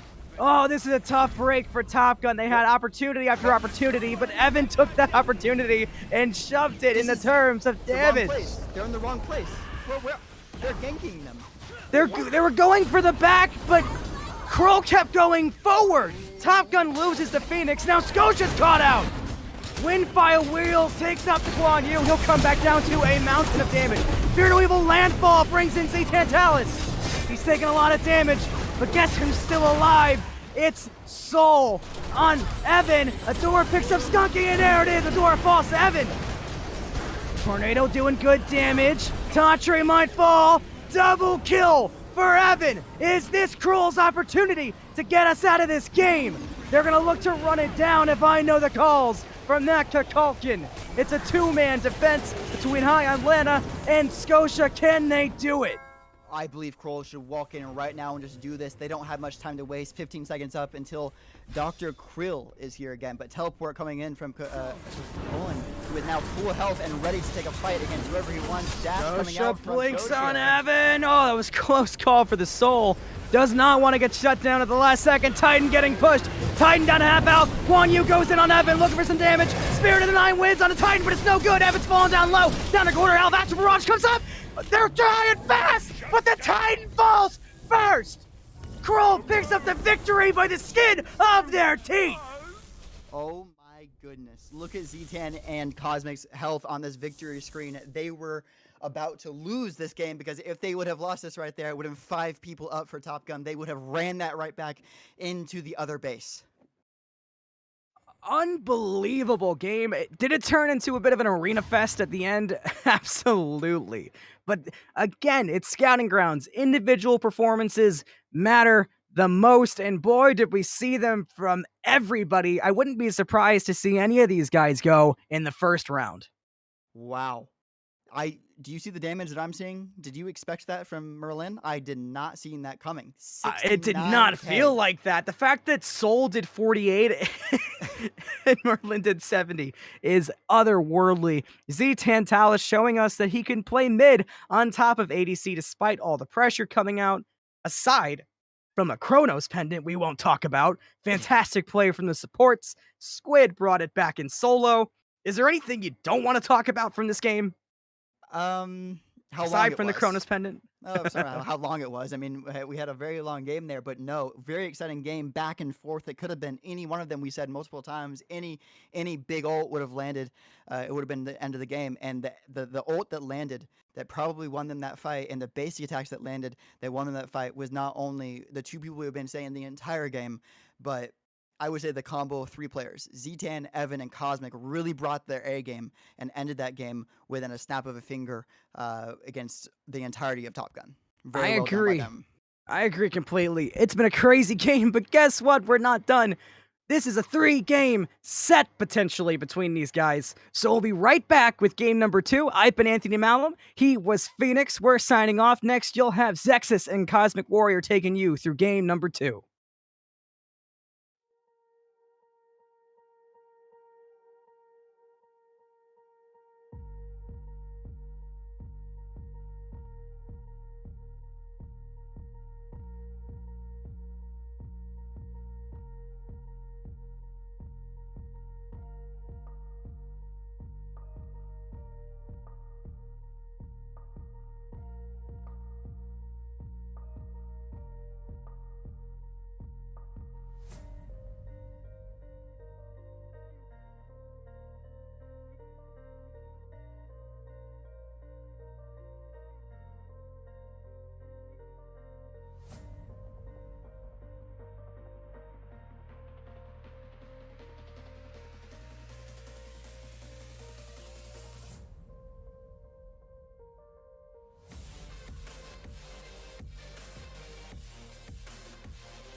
Alrighty, what's going on? Welcome back to Game 2 of the Scouting Grounds. My name is Zexagon, and I am joined today by my co-caster, Cosmic. What's going on? I'm looking forward to this game. Straight out the bat, we see a soul band. Can't say I'm too surprised by that one, given Evan's performance last game. 16-1. I mean, Jesus. Yeah, definitely. Evan putting on a clinic on that soul, definitely showing why it should be gone just right off the bat. And following up that, we are also joined by Freya Band, another magical ADC off the gate, as well as on the other side, we're seeing a Merc, Hebois, and Fenrir taking off as well. Yeah, magical ADCs are so strong right now. I wouldn't be surprised if we see 3 get banned by one side. That would leave open a lot of really strong junglers, however, which have also been absolutely dominant this brand new season. Picks I'm looking to see, perhaps we could see Evan on a different magical ADC, perhaps an Oleron super strong, maybe a Kronos even. Just such strong gods. And clearly Evan has shown that he's capable of performing on these magical ADCs. Definitely. And on topping off the phase 1 of the ban phase, we're seeing Ganesha being taken right off. So all those Dharmic pillars are going to be taken right away from Cosmic. So Yeah, and he had a lot of them. You know, he was building that Chronos pennant. Honestly, I don't think it was as bad as the other casters were saying. I mean, that guy was casting Dharmic pillars 2 times a fight at least. yeah, definitely really pumping out those pillars like it's nobody's business. But right off the gate, first pick going for the Thor. You know, a very standard, great assassin pick. Lots of global presence coming with that Anvil of Dawn. So not surprising to see Thor picked off. And into the response, a Merlin and Ishtar. Merlin going right back onto that right back to Lana, who piled it very well, almost 70k damage. coming off the mid laner. Yeah, really, really incredible performance on the Marlin. Not surprised to see it getting run back. And we do see Ishtar, one of the few physical hunters, ADCs that can really keep up some of the pressure compared to these top magical ADCs. Rama is one of them as well, and that's probably why he got picked last game. I'm not surprised to see Ishtar. I do like the Thor pick. One thing that was interesting is that neither jungler built Bluestone last game, which I felt like was a mistake personally. Bluestone is so good that even in the jungle, it's worth building. You just don't really need those jungle starters to clear. That would have been my one thing that I was surprised to see that neither one did that. But we'll see if they change it up this game. I do recall in the last patch that we did see a nerf to Bluestone. Does that still make it worth picking up even after the nerf? It did get nerfed, yes, but it is still really strong. It's still getting built by the top of the line junglers, grandmaster junglers, professional junglers. They're still building it. Okay. And then running off to end off this pick phase, we're seeing Kukulkan, Maui also, so more landfalls coming out. I believe it's going to be piloted instead by Cosmic instead of Tatri this time. So Tatri is going to have to look somewhere else into the pool to see what he can pull out for this match. We see the Ravana locked in. Now, Ravana is really, really strong in the jungle. Again, I think he works well with Bluestone, but even if you don't, he's just really versatile. But it's also sort of a flex solo pick. I think Ravana works really, really well with the extremely, extremely broken mitigation build that we've seen some people build. We didn't see it last game, but we have the potential for it in this game. I think pretty good drafting all around by either team. Yeah, I like both these picks so far from at least the first phase of this this pick phase from both squads. I think they bring a lot to the table. I'm interested to see what's going to head into the ADC lane off to the blue side here. What we're going to see Evan going to be piloting against this Ishtar. Yeah, they do end up banning the Oleron, so we won't see that one. Chronos potentially still open, but that is a bit more piloted towards the mid lane just because he does so much ability damage. But absolutely has the capability of being played in the ADC role. Other than that, we might see, just Rama, any Cernunos even, just top hunters. Yeah, pretty standard gods that still able to really pull out that damage towards that late game ADC, what they're looking for. But Thanatos being looked at being banned so far, so another pick off of the jungle. So they might be predicting that Robin is indeed heading towards the solo lane. Yeah, interesting takeaway. Thanatos, just insane snowball potential, just so strong. They do actually end up banning a different solo laner as well, so I think they understand the flex potential of that god. Good understanding by Krull here. And you were talking about the Kronos earlier. We were seeing that get banned last off on the other side, so gonna have to look towards another physical ADC if they don't want to look at the Kronos, as well as the Guan Yu getting taken off at that last ban. We did see it was a complete menace into the those late game team fights in game 1, so no surprise seeing it taken off here. Yeah, not to mention the really incredible early game performance from the Guan Yu, really, really giving XSquidTooMid a hard time as Kukulkan, or the Kukulkan rather. And we do see the Rama. Come out. I do think going into this game, though, Squid's going to be a little bit more careful with all the ganks towards the early game, knowing that they might look towards that same game plan this time. So we'll have to be a little bit more cautious of when he wants to play up to the wave and maybe even take a vision shard as that second slot. True, honestly, yeah. I mean, in these scouting ground games, as the previous caster said, individual performance is extremely keen here. XSquidTooMid didn't have the prettiest looking KD at the end there, so he definitely has something to prove in this game too.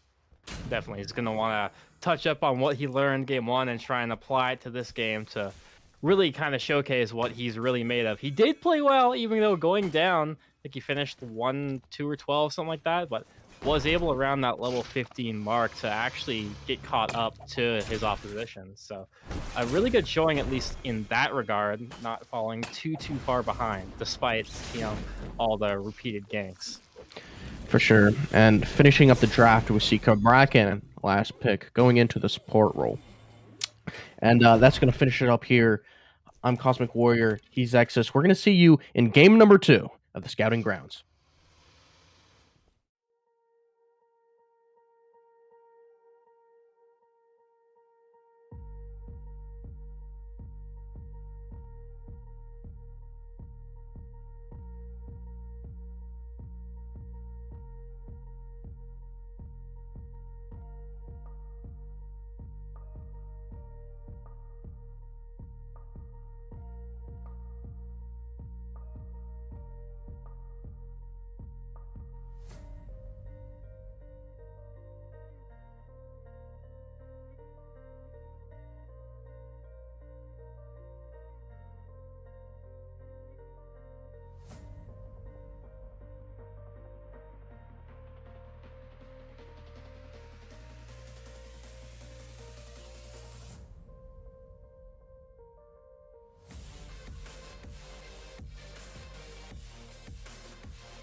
Alrighty, what do you say? We get this one on the road. Game 2, we are locked in with Krull and Top Gun. Once again, my name is Zexagon, joined by Cosmic. So I'm looking forward to this, and I find the beginning of these games very interesting. Something I've been looking forward to seeing is how these teams pilot the starts with the unleashed jungle camps. It looks like we see them again going for the speed start, same thing that they did last time on the duo side. On the other side, however, they're doing just the typical XP, pulling the XP and green together, finishing off on the purple buff going to lane. Puts both teams will hit level 2 once they come to lane. At plenty of pressure. Which one will get there first is the question. And here we're seeing the classic, 4-pole thing. Tons of damage from Kukulkan here onto all of those buffs. So, good starts. Yeah. I think that's definitely why we've seen Kukulkan be such a strong pick early on in Season 10 with that wind gust being such a great ability for taking out all those minions super quickly, so everyone can get to hit the lane as quick as possible. Kraken's Tremors is another good example. Very true. Not only getting to lane quickly as possible, but not taking a ton of damage, because those camps will eat you alive. I mean, like, I've seen tons of people in my games straight up die trying to take some of the camps. I mean, we saw XSquidTooMid last game almost die to it. Yeah, so definitely something to be said there. Definitely, I agree with you there. And right off the get-go, looking at duo right now, we're seeing Top Gun have a little bit of the pressure right now, and no surprise with the Kraken Tremors, as well as Ishtar's standard player just being super strong in that regard. But looking towards solo, seeing a little bit of trade damage coming off the Scotia, but isn't going to be anything too threatening right now. We'll be able to make it under tower, nice, safe, and sound. Absolutely. And something I noticed about last game is Skunky kind of chilling in that on the right side and the solo side. It only leaves open a door for Adora on the left side of the map to potentially gank. They do have a pretty nice ward placement in there, but if you were to swoop under, it's really hard to punish early duo ganks from the jungle, and they can often lead to 1 to 2 kills very easily. Luckily, again, like I said, they do have good ward placement. They're probably very aware of that fact, but just something to keep an eye out on. Skunky diving tower takes a bit of damage. A little bit of damage onto Lana, but we'll be safe and sound. But get the Those reversal beads. onto Dora is going to force the beads off Skunky, and that's going to send him back to base. Hopping on Tatri. Tatri forced into the tremors. We'll get to take a little bit of damage there, but Lana's got nothing life-threatening just yet, as Odora is looking towards the duo lane. He hasn't been spotted out by the ward yet. He just walked over. They know he's there. Looks like they're backing up. Are backing up. Oh, using the bubble. Definitely going to ride the Cheeky bubble, little bubble. all the way back to tower, and will negate that gank as well. Skunky going to be ticking over to 3 for himself, so definitely a big time commitment to just try to go for a gank and not really being able to find anything out of it with this new huge season 10 map. You really need to know why you're going somewhere, what you're going to do with it, what you're going to be capable of doing. Need to have good communication, like can we kill them, like where are they on the lane. Always something to keep consideration of when you're playing jungle. Definitely agree with you there, and they're going to ring off the TP. Scotia is going to run it right back at the XSquidTooMid. It has tons to work with, as no mana has this Achilles to work with, so he'll be forced back himself. And Skunky once again picking up his own yellow buff, so we'll get some farm and to reset that cooldown right off the gate of that. Towards duo, waiting over this little neutral camp, and a little back and forth right now. Tatri's gonna look for a stun, won't find it, and buff does get dropped, going the way of Krull, and is going to be taken by Cosmic. Yeah, nice. That's a very nice buff to have in this early game 2v2s, and even the ADC 1v1s. The little shield buff, little shield, health shield that you get from that might not seem like a lot, but can definitely go a long way. Definitely, and even in the early levels too, where the shield really does, be able to tank a little extra than what you normally could. And will definitely help in that regard. Yeah, here's a fun fact. Interesting interaction between Maui and Cabrakan is Maui can just pull Cabrakan while he's tremoring. It doesn't stop his tremors, so you can just be moving as Cabrakan if you get pulled in while tremoring. Pretty interesting. Also, it's kind of the same as when he tremors under Scotia Ice. Interesting. Yeah, we see a lot of aggression here, but nothing much coming of it. Evan getting poked out quite a bit. Other than that, just backing up. No worries about dying anytime soon. Yeah, nothing too crazy going here. We're going to see the explosion coming out from Scotia, a little bit extra damage on the Squid, and it's going to go and grab that totem for the squad, as Squid going to be pushing those waves back up and takes over the 6 himself. So. Another interesting, I think, one of the reasons, hold that thought, when we see Adora trying to come in for a gank, but again, not able to find much. Purple isn't up. Might be able to invade green, but other than that, bit of a time waste. Again, decides to just back. Looks like he's probably gonna get that full trans online. Not something I love too much in the jungle. I feel like you don't really need it. You're dealing enough damage. I definitely prefer the Jotuns into like Hydras, but I mean, trans still pretty hard to go wrong with. Yeah, definitely safe in that regard. We might be seeing it pretty close to a solo kill. Maybe not. Gets still stunned, but is going to be good enough to force out the ultimate from Squid. So, yeah, interesting fight going on in the solo lane. Lots of scrapping. So he's going to be able to pressure out those bastions. Be a nice bit of gold increase for Scotia. One thing I was trying to say was one of the reasons I think Colin's such a high priority god is I feel like he's a really good bluestone abuser. And again, both of the solo laners did not build bluestone. I feel like maybe people are taking the bluestone nerf a little bit to face value. At least in my opinion, I think it's still a really good item. That being said, Sundering Axe is also really strong, but it did also get nerfed. But still very strong. But I think on Colin, it's just a lot better to go bluestone in my opinion. Yeah, I agree, and definitely is a great god that is able to really get those procs out of the bluestone to for sure really get the full value of the item, especially with a god who likes to be as aggressive as Krull. He likes to get active at any point in the game, and it's really good at shoving that pressure down. It's definitely a god you're going to be wanting bluestone on, and the sustain on it too. You get MP5 and HP5, obviously. that's just the MP5 is just more HP5 for Krull, so it's just really strong in that regard. We see a scrap in the jungle, Adora doing a lot of damage to Skunky, but he just stuns and walks away. Definitely nothing too concerning there, so we'll be able to just walk away and get right back into the farming game or look for a gank elsewhere. But that's really gonna be it for the Thor. Nothing too worrisome. Yeah, like obviously last game we saw like, you know, it was damn near 60-minute game. Hold that thought. We see Adora ganking.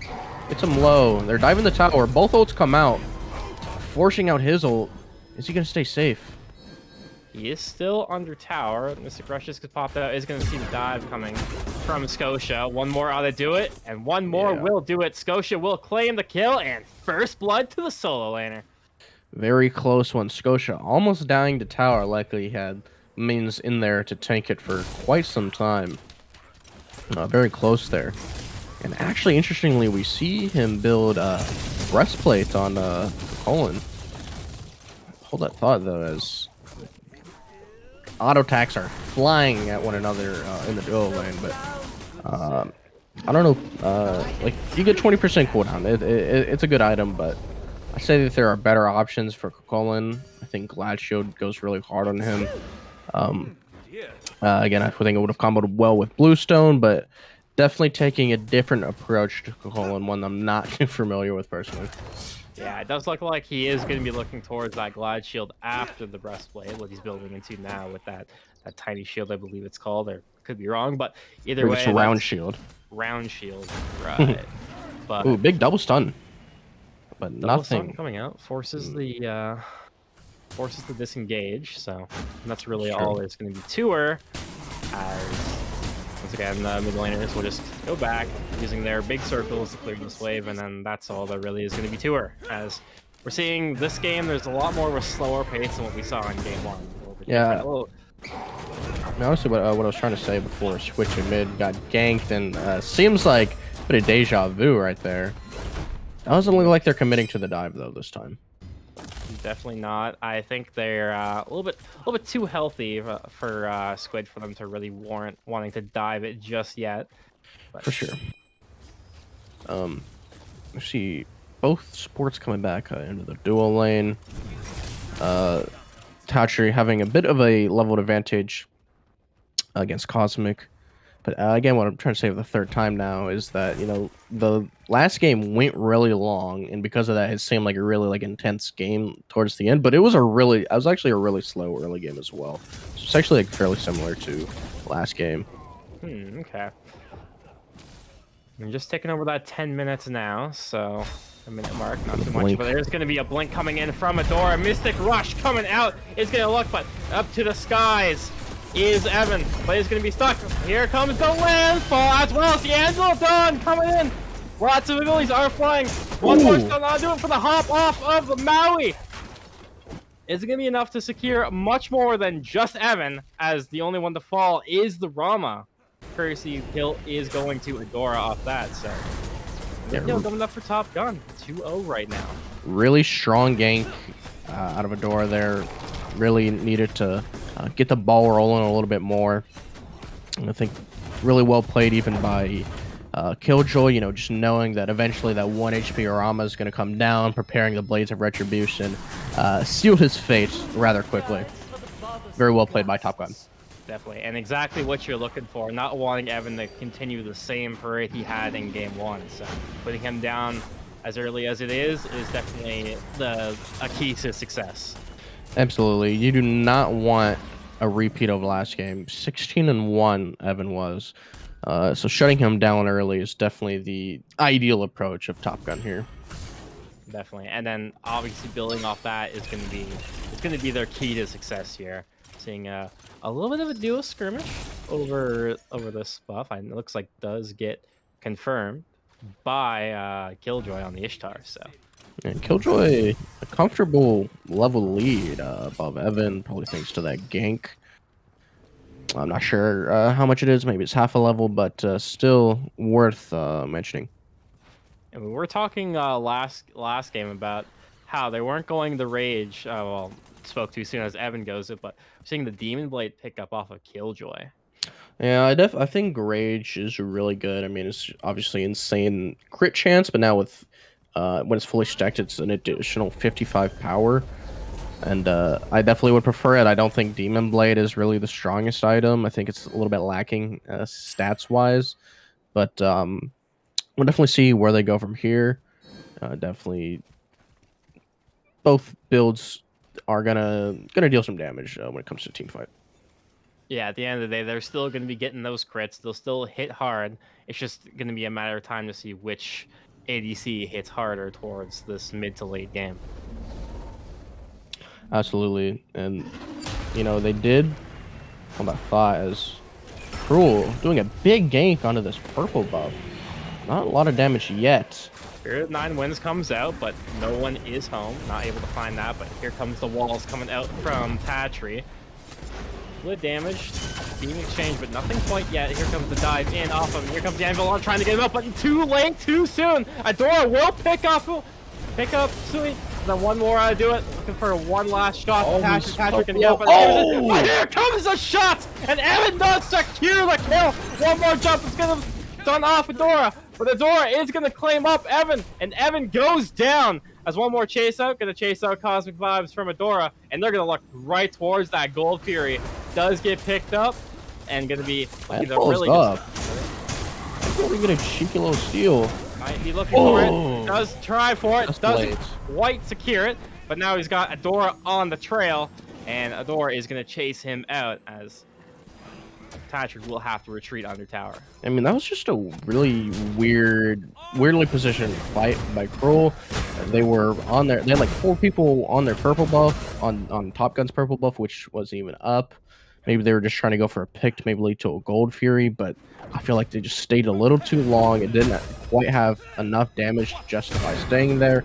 They gave them plenty of time for Top Gun to come in, and you know, Merlin just kind of went ham there. Really good Cabrakan, and obviously just tons and tons of damage. Tatri got low at the end, but didn't even end up going down. Just really unfortunate positioning from Krull there. Definitely. As we are looking towards this exchange fight in solo right now, there's going to be Angelo. Don is going to come in, is going to chase out a door and save the life of his solo laner. Squid will be able to make it out, but can't say the same for his T1 tower, as that is going to fall. Oh yeah, it's going down. It feels, honestly, a lot more rough having your tower fall in the Season 10 map. It feels like the towers are really far apart, so you're a lot further from safety. When it comes to, you know, just trying to lane, trying to push out and farm up some minions. Oh, but ZTantalus in a little bit of trouble. He's getting chased down by Adora and is not going to be good, but might get the exchange and does with the last shot of the tower. Is going to take out Adora, gifting the kill to ZTantalus. I mean, I'm sure ZTant is very happy with that trade. I mean, he was 4-0. That was a really big bounty that he got. So I'm sure he's happy to make that trade any day of the week. Definitely, and especially against, you know, the Ravana, who was sitting 4-0 before that death. So definitely going to be a great bounty coming to this Falcon. For sure, but not to discredit just the incredible momentum that Top Gun has put out. They got 3 people on the left side, got the Gold Fury, really hard pressured out. The solo side got the Pyromancer. Did maybe commit a little too hard to a kill in mid lane. Other than that, they've been looking very clean, just map wise, compared to Krull. Definitely, and you know, on the other side of the coin, though, I think Krull has made big steps from their last game on how more controlled this game feels. On, you know, the side of the coin where it's not as ahead as they were last game. Killjoy getting a little bit of trouble. Spirit of 9 Winds coming out, but Beats forced. not finding too much left. Adora is going to be pushing first. Mystic Rush going right on top of Skunky and is going to find him down. But here comes Lana up to assist. Let's go. The Astral Barrage is going to find out Adora, and now on the run is going to be Cosmic, but isn't going to find anything quite yet. Not able to get into the air. And once again, Lana's going to pick up Cosmic for a double kill to the Merlin. That is another 3-man kill on the left side here. luckily for Krull this time, there's no Gold Fury up. They will look to this T1 mid tower, placing the bomb that we know the previous caster had valued quite a bit, and I agree. I mean, it does so much damage to towers. That's kind of insane, especially tier 1 tower, since they've been health nerfed. It does probably 50+% of the HP, maybe a little less, maybe overstating a little bit, but it's definitely worth picking up. I mean, like, sometimes you can even use it in a fight. I mean, it knocks people up. That's, the best CC in the game. But yeah, I mean, just not looking great for Krull. Evan, though, able to stay not negative, but not anymore. I mean, just great rotations by Krull. Wanting this Oni Fury is going to be really just keeping the ball rolling for them, keeping this momentum that they have so strong, and it's just going to go uncontested. There's nothing that Krull can do. Definitely. And Top Gun's doing a real good job of keeping Evan at bay this game, and not letting the same thing happen last game, and just getting stuck between a rock and a hard place will knock him down again and gather up that Gold Fury. So yeah, and Top Gun is a really strong objective run comp. I mean, obviously you have Merlin, but even Ishtar with crits and that shotgun form of her one that she has. Objectives are just going to get absolutely shredded in no time, and clearly we've seen them playing around that. Definitely. Another thing that I'm kind of a fan of with Top Gun is just how much frontline presence the squad brings with the, with the Kabrakian up to the Ravana, up to right to the Kakulin. Like, it's just a solid frontline all in all. Absolutely. And again, Dora just kind of, proving me wrong. And, I wouldn't have built the trans, I wouldn't have built the Boombas. He is doing some absolute work. He's staying up at the front line. He's getting lots of kills. He's 5-2, highest kills in the game, second highest damage overall. I mean, he's really showing his individual performance, which is exactly what you want to be doing in these Scouting Grounds games. Definitely. Really getting the full value out of the trans. You did see him also go the Jotuns a few items later, so he's still picking up what you were looking for. True. I really like it first item because that just means I can just ult so much more often when playing in the jungle. Obviously, Jotuns does give 10% cooldown, I want to say. I'm pretty sure I'm not wrong about that. Crusher also really strong. It does so much damage, and the attack speed is really nice. So again, Pyro getting picked up by Top Gun, so that's another objective going to the Chaos side. Yeah, Top Gun just showing their dominance. I mean, they got a lead and they've absolutely ran away with it. They have not let their foot off the gas at all. I mean, even now they're invading the red buff. They're all up in their jungle, and there's absolutely nothing Krull can do about it. They're gonna have to find some window. They're not being able to farm. They're just not able to do what they really want to be doing. True.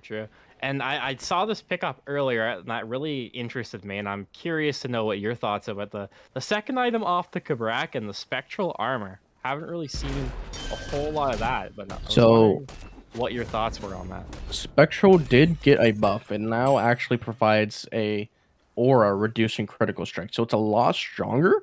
That being said, I haven't seen it too often picked up so early. I think they're just like, at this rate, the only way we're really going to lose is if Evan somehow gets fed, so they're just trying to prevent him as much as possible. And oh my goodness! Oh my god, that damage! Where did he go? Where did he go? That was pretty much as close to 100-0 as it could possibly get. But the Anvil of Dawn coming up is going to stun out Lana in the mid lane, but isn't going to find much else after that. Killjoy looking a little bit late coming to the rest of the squad, but is going to join his team as they look towards that Fire Giant pit. As it does get pulled. But it does. Getting looked at. Adora is getting out a little. Well, he seems to be a little bit stuck. Is getting completely crit down. We'll get forced out by the Mystic Rush. So that's is Barrage. Safe sees him. Right, but he does find it. The Blink completely calls him out and gets the kill off Evan. But here come the walls popped by the Trippers. The Phantom Shell does get popped, so they are going to be able to escape. But will they be able to escape the Scotia as he is completely running down Evan? And Killjoy will pick him up and will receive credit for the kill, as the rest of Krull are forced back to the Phoenixes. Yeah, for a second, it wasn't looking too bad for Krull. It was a really nice Phantom Shell, getting him out of that otherwise a really, really good Kabrakan wall, but they're going back in on the Scotia here. Definitely a Scotia. This team them out is going to be. He tries to teleport. Does get the teleport from the Master Fisherman completely negated. They're still going to be on the chase. Skunk finds him out. Here comes Spirit of 9 Winds. Does find the connection, but will not find the kill. Angle of Dawn, definitely not in range. Scotia's just going to walk away. Yep. Will land back. And that's really going to be all she wrote off that. So, really just unfortunate.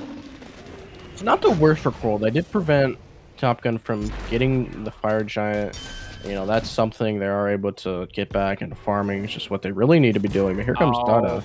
But Skunky's going to have to be careful. Oh, he is adamant. He does not have a throw, and he does not have life. HialmLana picks up Skunky, and that's another kill for the Merlin. Yeah, that's a classic punishing of a lazy back. I mean, to be fair, he wasn't able to see him from over the wall, but I mean, still, in these types of games where communication is really, really so strong, communication OP even, you just can't be doing that. You know, just go under your tower, walk a little bit further, and that kill never happens. Yeah, it's really tough to be caught in a position like that, and I don't know. What do you say? It kind of is what it is. You get caught like that, and next thing you know, you're sent back to base quicker, and you can say, "Ah, crud." Definitely feels bad.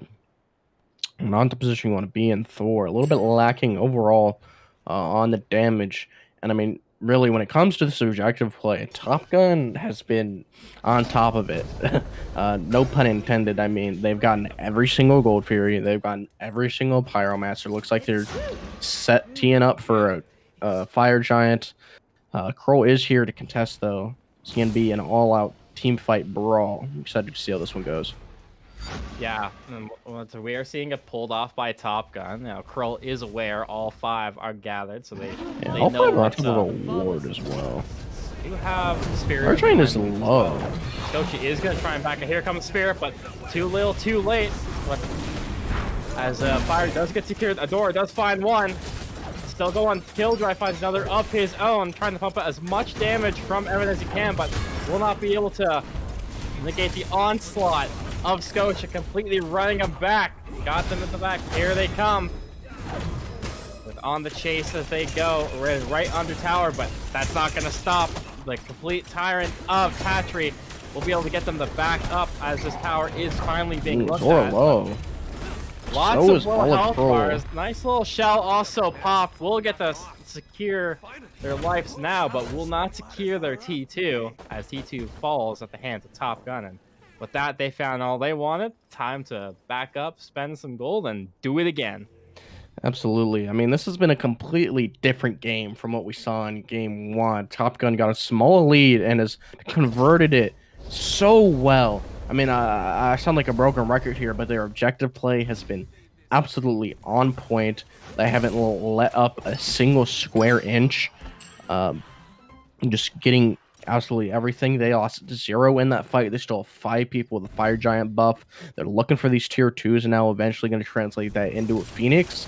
And Krull gonna have to find some sort of window, maybe some team fight that doesn't exactly go Top Gun's way, and just let them crawl back into this. And I mean, look at the gold difference.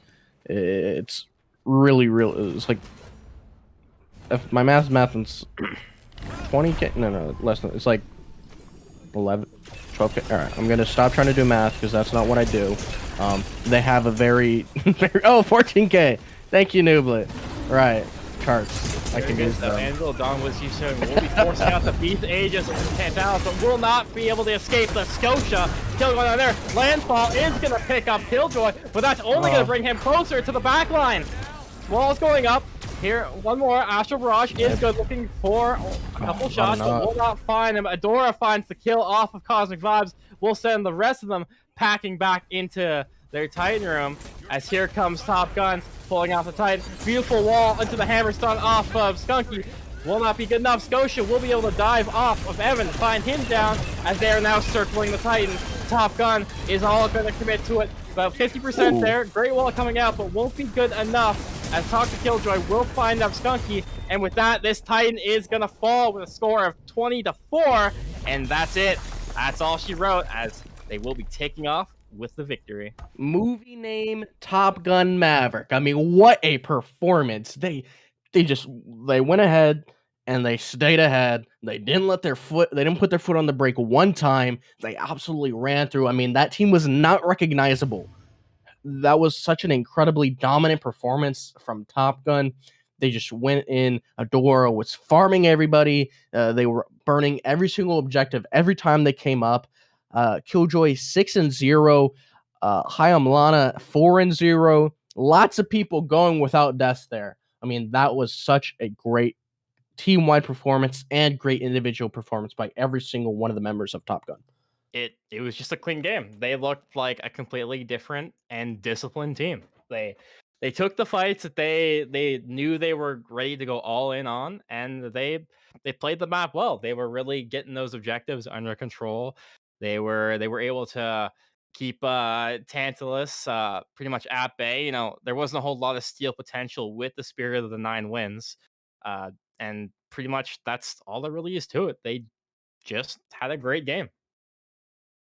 Absolutely. Now the big question is, are they going to be able to convert this same thing into game number 3 and take the set home, or is Krull gonna come back with a vengeance with fire in their eyes and try to prevent them from losing this one out? Yeah, and that's the big question here, as all those questions will be answered in game 3. So, with that all said and done, my name is Hexagon, My name is Cosmic Warrior.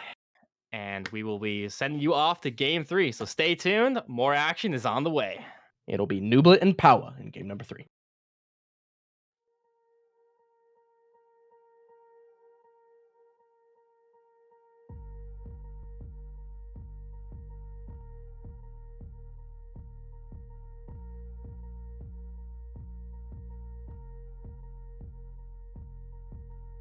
Welcome back to the first Scouting Ground set. This is game number 3.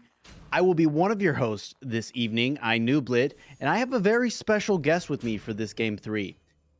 Went from the champion circle to now the caster booth, one of our original champions for season 1. I am joined by none other than POWAAAAAHHH. How are you, POWAAAAAAHH? I'm doing good. Ready to Super watch excited this to have you game. here. It's going to be a really interesting perspective you can give us, having been one of the top players of season 1. You can get us into this game, and we see that they actually skipped picks and bans due to a reset. So if you want to take us over what you're seeing and who might have the edge going into this barn burner of game 3. Honestly, I think the blue team has a much better draft, but I could see it going either way. The Morgan and the Merlin, they're just really strong gods. But Scylla, Olorun, Ravana, Neja, like that's a pretty cracked draft. Especially lacking a magical ADC on the red team. Yeah, I'd say that's probably one of the biggest things. We saw what Evan did with the Soul in game 1, immediately banned out, and is on a magical ADC now. Was actually showing up on the Rama, but just didn't have the same impact. And Olorun being very strong, big team presence, and you see Ravana being taken away from the Top Gun side this time. So it will be interesting. Morrigan, though, Adora going Morgan jungle. How do you feel about that in season 10? I think it's really not good. I think assassins are kind of broken. Your goal is to camp side lanes, and the Morgan can't do that very well. Well, Morgan can be an assassin at any time, Yeah, but can she camp side lanes? It's the kind of the question, and the answer is well known, and it's no. Okay, and you heard it here from one of the top junglers in season 1 saying Morgan jungle is a spicy pick. Only one way to find out. A 60-minute game 1 that went the way of Krull. A almost textbook flawless run back in game 2 from Top Gun. Anything can happen, and we will see what occurs in game number 3. Stay with us.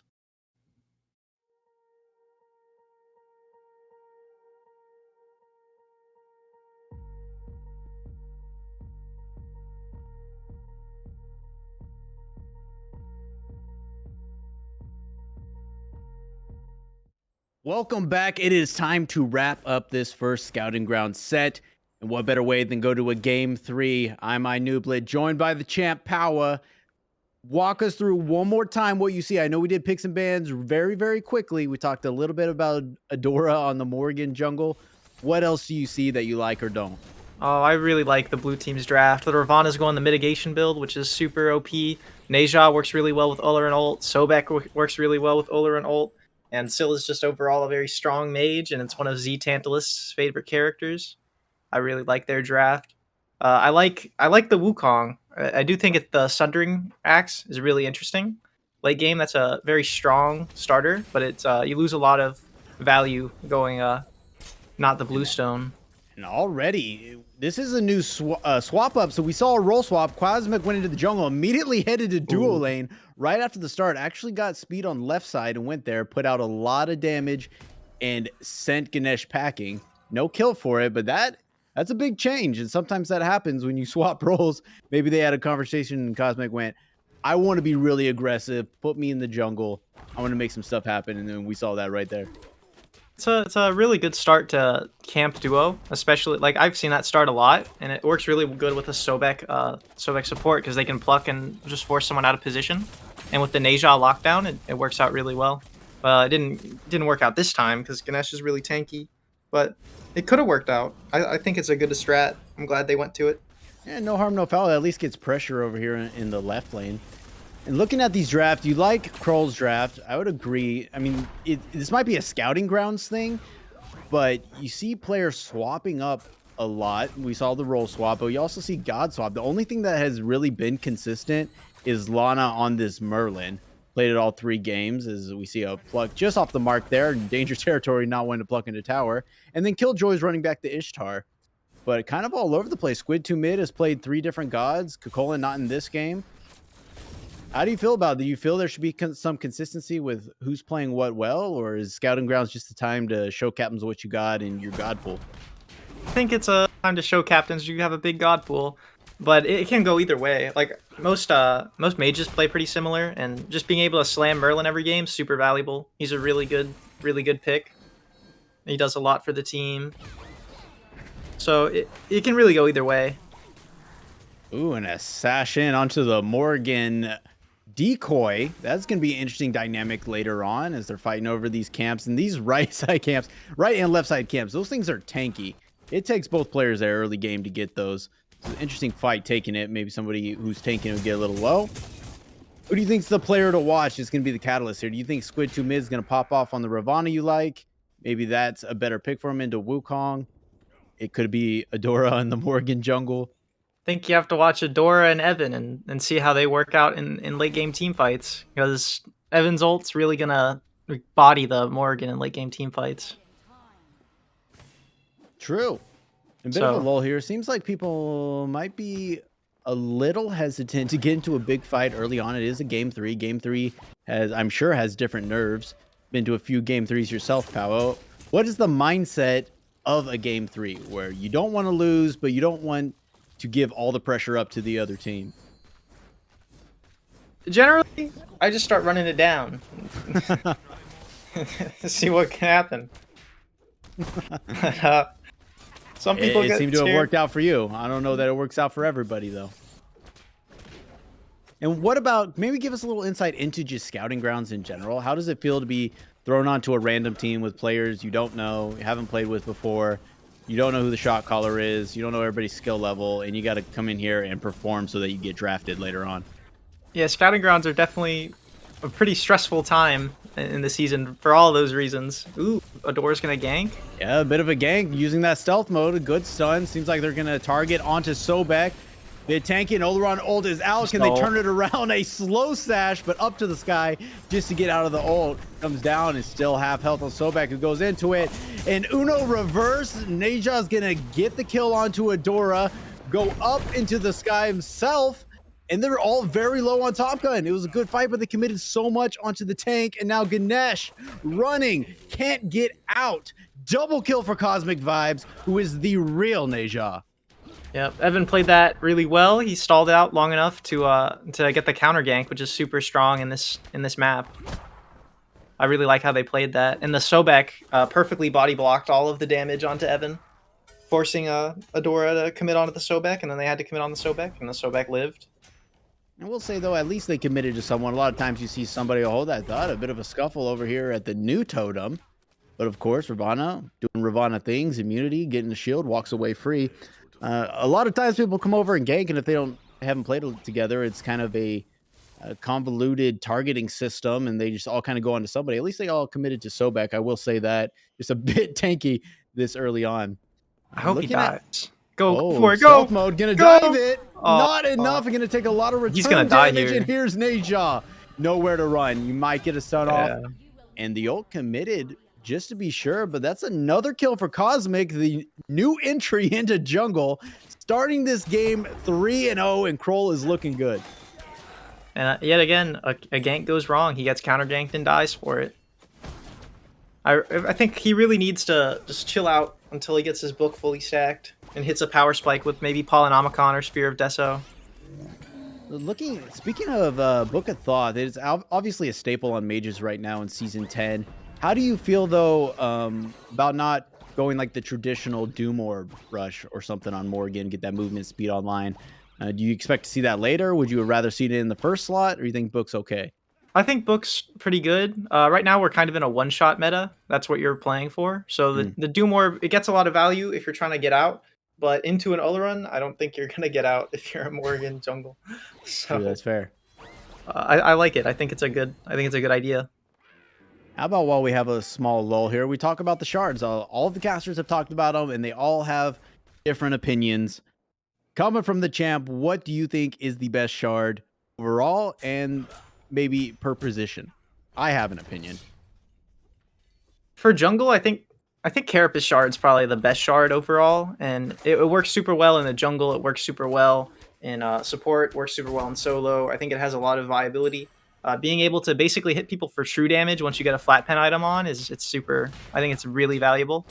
But Wing Shard, I really like Wing Shard, and Horn Shard's really good on certain picks where you just need an extra, like when you kit dump like Bastet or Susanoo. I think not Horn Shard, Claw Shard. Claw Shard's really go to. And Horn Shard's good on ability mages and stuff. Sometimes I won't even sell my Horn Shard if I'm playing a mage, just because I can get a 3-second cooldown really fast. That was an interesting strategy. I It's not a good definitely one. am partial to Wing Shard. I feel like it's so good. I get it in every role. Just to have that little mini sprint. 'Cause in my ranked games, everybody's getting out with 1 HP with that little pop speed boost. I'm either getting out or I'm chasing them down, and I love it. I feel that cooldown Horn Shard is just it doesn't feel really worth it to me. Maybe it's just the mages I'm playing, but it feels like kind of not worth it as a 3-man gank over here. But the overhead kick just gonna get right out of there, and that's gonna be a crucial ability. If Morgan's not landing that stun, I feel like Morgan's just not doing much. I think he immune to the stun. Yeah. So overhead kick, if he has that down, it's gonna be really hard to gank that Ravana, and just that's the entire setup, right? And the entire gimmick with 2 abilities doing something on Morgan. You just negate the stun, and what's left? Not much.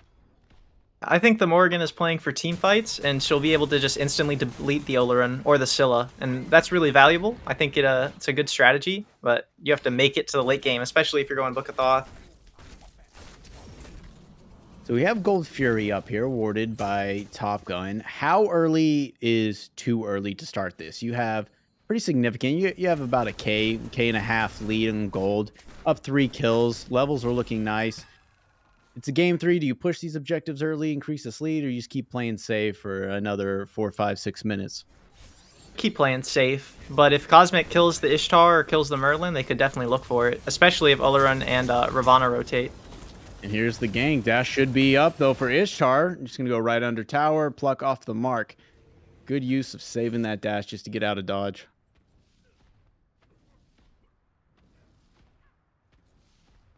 They'll have a less objective pressure because Oleron's going the Berserker Shield build, but he'll have a lot more 1v1 value. But if they're looking for an early objective, Ravana will definitely have to rotate. It is very interesting going the Berserker Shield, and also the ring selection. A lot of people starting with the new ring nowadays. Evan choosing not to. And also a lot of people are kind of 50-50 on how to build these mage ADCs, which are so strong right now. As you can see, pick Telekine's Ring, pretty cheap option, get you a good spike right off the bat. But a lot of people are just building straight mage damage, and even on someone like Kronos, where they're just going for that one shot. Like you said, we're in a one-shot meta, and Sobek ulting straight in. Gonna get a little bit of damage, but flicker right off. And Merlin safe. Big abilities expended there as they're going to go over to these tanky Harpies. Not sure which way that went. Could have went either way. They're all going to go back to their lanes. I think Scylla got it with the burst crush. Be hard to beat a crush. It is hard to beat a crush. This solo lane's going to have a little bit of a different dynamic here. A Wukong versus Ravana. Probably just going to punch each other in the face. As Oleron ult is now out. And Nejal has gone to the sky, and Ishtar so low. Another kill for Cosmic, 100% of the kills. But Nejal on Nejal action up in the sky coming down. And Adora gonna claim Cosmic with his own kit. Trying to get out of dodge. Oleron 1 HP. Merlin gonna get that one. And now 4-2. But still, 4 kills on Cosmic. Just doing absolute work here. Is in line level-wise with Morgan, but stayed a little too long. Here's ZTan with the hot rotation to clean it up. That's 1 for him. Yeah, they played that. Adora played that fight wonderfully. I think it was almost perfect execution on the Morgan jungle, but then they stayed too long and got counter-rotated by the mid. Always hate to see it. Oh, and they died with beads up. They could have beads to the fuck. There are some situations, right? You know, you're just dead. You just go with beads. And there, speaking of beads, ZTan giving it out for free off of Ganesh Dash. Cosmic's not done, going straight in. Just all aggression all the time. Good ring toss. And man, I can't tell you how much I hate ring toss in the mid lane right now. Going off those shields anytime. You can't be safe in your tower. They're just always pinging you. What's your overall impression of Season 10? How do you like it comparative to Season 9? Vastly different, right? Yeah, it is vastly different. I'm not the biggest fan of one-shot metas, but I like the map. I like the farm. I love how you're allowed to rotate to duo lane now as a jungler without losing a bunch of farm. I really like how they designed the farm on the map. It's just very balanced. I would agree. It feels very good, the flow as a jungler, going around the map, being able to gank and go right back into a lot of camps. And then when all the camps are down, you're just wandering around. Little harpy comes around the corner for you, and that always feels great. Seems there's always something to get, which is nice. You're not ever bored in the jungle, and you're not overextending just to try and get something done. Looking at people in mid. Feels pretty good if you're a laner too. You have a lot of farm up pretty often. Well, 13 minutes in, only a 500 gold difference, but if you look, a 173 XP difference. 5-2, one member having 4 of those 5 kills, and it's dead even in XP. That seems crazy. Literally all. Ishtar is the only one down a level to their counterpart. How are they staying so even while seemingly losing all of these fights? Is it just out farming? Well, it's kind of how the map's designed. It's really hard to push leads nowadays. There's that ring toss. Never ends. Going in between the ships. But yeah, there's a lot of farm up. There's a lot of farm up pretty constantly. So it's a... Ooh. Looks like the crush did get the damage off as a pluck. Sent Ganesh back into the jungle. Headed straight towards Merlin, who's just putting out the sauce. Merlin be doing that in AoE fashion, and that's why he's so good. Scylla can hit a crush. Adora's hunting the Neja. Not going to find it. You can hear the stealth. Maybe looking to go on Sobek, just going to whip him away and get out. And they're going to start up Gold Fury over here. I like this call. 14 minutes in. It's only Oleron. Scylla's coming around. ZTan does have ult. It's half health now. Let's see if they drop it or see if they commit. Merlin going to go into fire stance. That'll happen. And Krull gets the Gold Fury. It looked like Evan came in and just stole that. Top Gun wanted it. They started up. It was a bold move. Didn't quite have the secure that Krull had. And they just stole it. And that's huge for Krull right now when the game was dead even. Especially when they have such a great late game comp. Yeah. And they did commit 2 ults for it, but the way this game is going, by the next fight, those ults are going to be back up. That's a bold move. They didn't have a pick. Not necessarily good vision. vision's kind of 50-50, so they knew they were there and they went for it. Is that an ego move, or do you think they legitimately thought they could get that before they showed up? I think it was a good call. I think the only problem was that they'd positioned it wrong, and there's no one zoning the Ullaran. Like Awesome. I think they knocked out the Neja and the Sobek, which are both pretty big targets. The problem is they just let the Ullaran walk in and free ult. How do you zone a Oleron once he's in his ult is the problem. Everything is so slow. Hard to even get to him. You just walk up to him before he can be in range to ult it. Honestly, good awareness, and that probably speaks to why you like Krull's draft so much. There's just so much ability around team fights that Oleron covering the whole map. Scylla, I'm a monster, just going to come out of nowhere. You don't know where that's going to come from. That in itself is the best secure on this map right now. It can be hard to play around objectives, and maybe that's a little wake-up call that, hey, let's get a pick. Let's make something happen before we go for this next objective, because only down a little bit. And Top Gun scales really well too. Like I don't think their draft's bad in any means. Like Merlin's gonna be able to shut down a large corridor of the Ullaran ult with his one. Morgan might just be able to delete a backliner instantly. Ganesh is always good. Ishtar is always good, especially when they get crit online. And Wukong can just completely ignore the Ullaran ult with his ult. I think they have a really good comp. They could definitely win the game. They're not out by any means. One thing that I don't think I have actually seen as an interaction that I feel would be pretty good is throwing the Dharmic Pillars into the Oleron ult, and then it almost just negates Oleron in his ult, because he's not going to cross those lines, and if anybody else is in it, they're not going to. They're both massive team fight ults, and I feel like that's going to be an interaction to watch and seeing if Tatri here will use that just to slow it down. I didn't think of that either, but that's a really great point to bring up. Now here's something, as I play a lot of mid, give me your opinion on the soul gem in the mid lane. I think it's a good item, but I would rather go percent pen or Soul Reaver in the third slot. Third slot. Ooh, that's a big power spike. Yeah. I do love soul gem. I'm not a big fan of it right now. I know Cosmic on the last game was talking about how Chronos Pennant doesn't feel great right now. I love Chronos Pennant in that second slot, depending on what my matchup is. You're playing someone like Agni's huge right now. Everybody's playing Agni in ranked, and you get that 20% right off the bat, and then of course the passive giving you extra cooldown. And then once you upgrade your starter, you're maxed out capped cooldown, and then you're free to build percent pen, and Soul Reaver. So I like what they're going now, pretty standard. Throw Chronos in there, hit it with either a Karen's coin or obviously an Ob Shard for your percent pen, and then go Soul Reaver, and it just feels so good. You're one-shotting everybody. Surprised not to see an Agni come out here in this game, though. They got two really high-value mids. ZTantalus loves Scylla, and Lana likes Merlin. So it's more comfort picks. Okay. Yeah, that are also meta. Like, and they're as good as Agni, in my opinion, both of them. They bring different things that maybe Agni you're doesn't Agni bring. Powa. Yeah, true. I don't have the Nooblet Agni. If I had the Nooblet Agni, I'd lock it every game. Flattery will get you nowhere. So now we have Primal Fury back up. Solo laners still doing their thing. I don't think we're going to see a lot from that lane. And then team fights, probably going to be destruction. No one likes Ravana or Wukong in your face if you're squishy. We see Neja posturing around. We see Adora posturing around the Gold Fury. Looks like they might be trying to make a plan for it as Merlin heads over to the red buff. Bit of a quiet game. Not used to this, because game one was very back and forth. Like Anthony Malum said, it was an arena game on a conquest map for 60 minutes, entertaining to watch.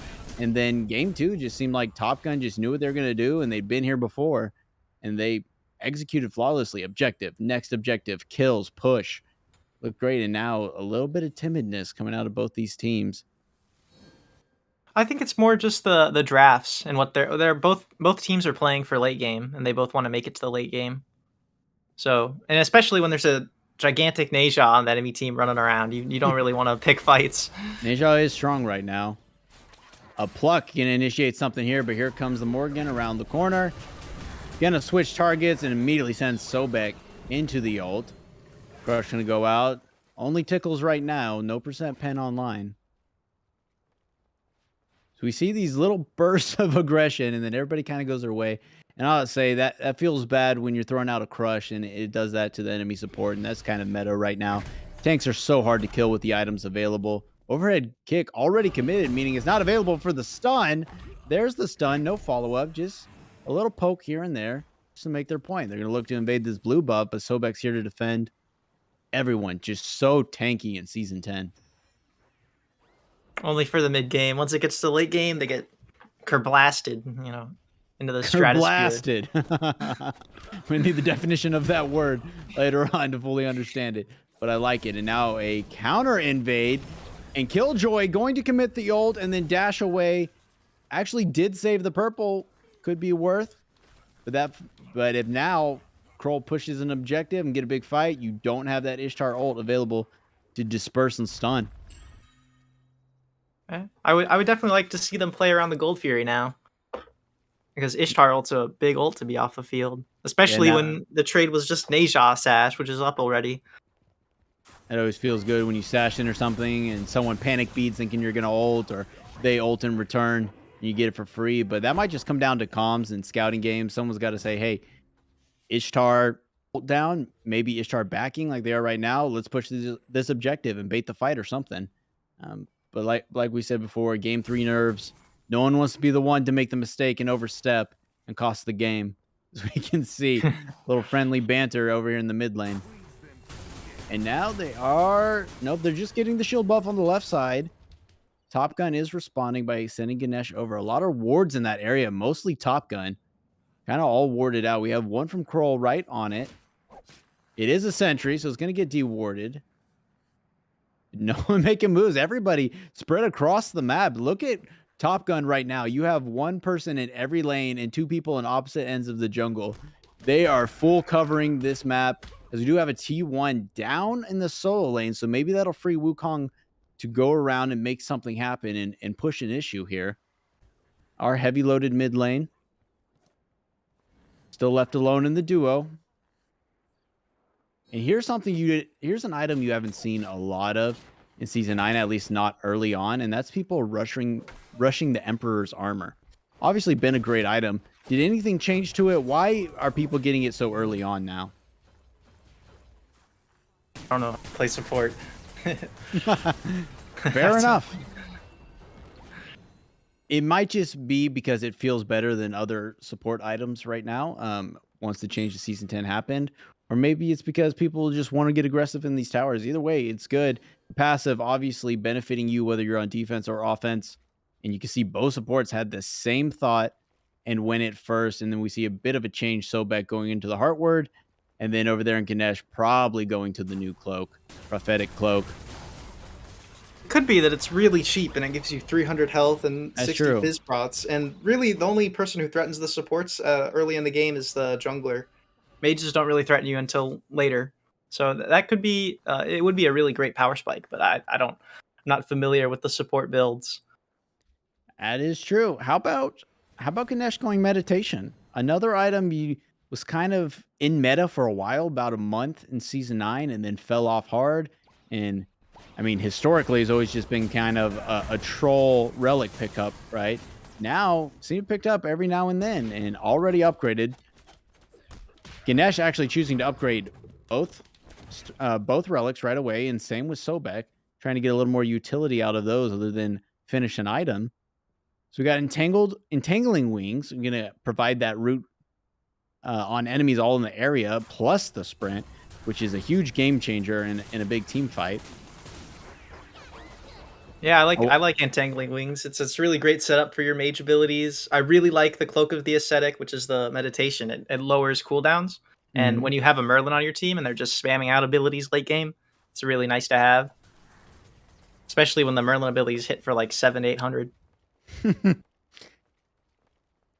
Another interesting thing, let's see if Merlin is actually building into Obshard or if he's going to go into the other spear of that tree, which names escapes me.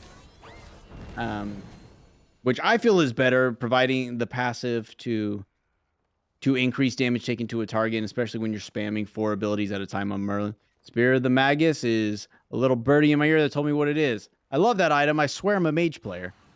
I feel like that'd be the better option for Merlin. Be interesting when he goes. Obviously, he'd be sacrificing percent pen, but it works so well when you're hitting multiple abilities. As now, finally, the Gold Fury has been started, and Pyromancer on the other side, but Merlin's defending it. Gonna have to fight off a Neja, though. And ZTan goes the other side to contest gold, and Oleron is there, too. Up and down, Aegis committed, and Krull gets the Pyromancer. Looked like Top Gun, got the Gold Fury, and Merlin sacrificed his life for it.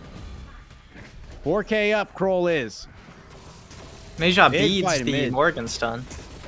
Here's Oleron. Didn't even use it over the Gold Fury. Wukong up this guy to come down. Ring toss just wreaking havoc, and Neja trying to get out. Eventually does. That's and Morgan. by Neja being Morgan, DRkILLxJOY gets one. Cosmic Tragic. trades onto Adora. Killjoy with a double kill onto Evan, shutting him down this time. Cosmic just trying to run, but being chased by 3 people. And you have that transform on Scotia.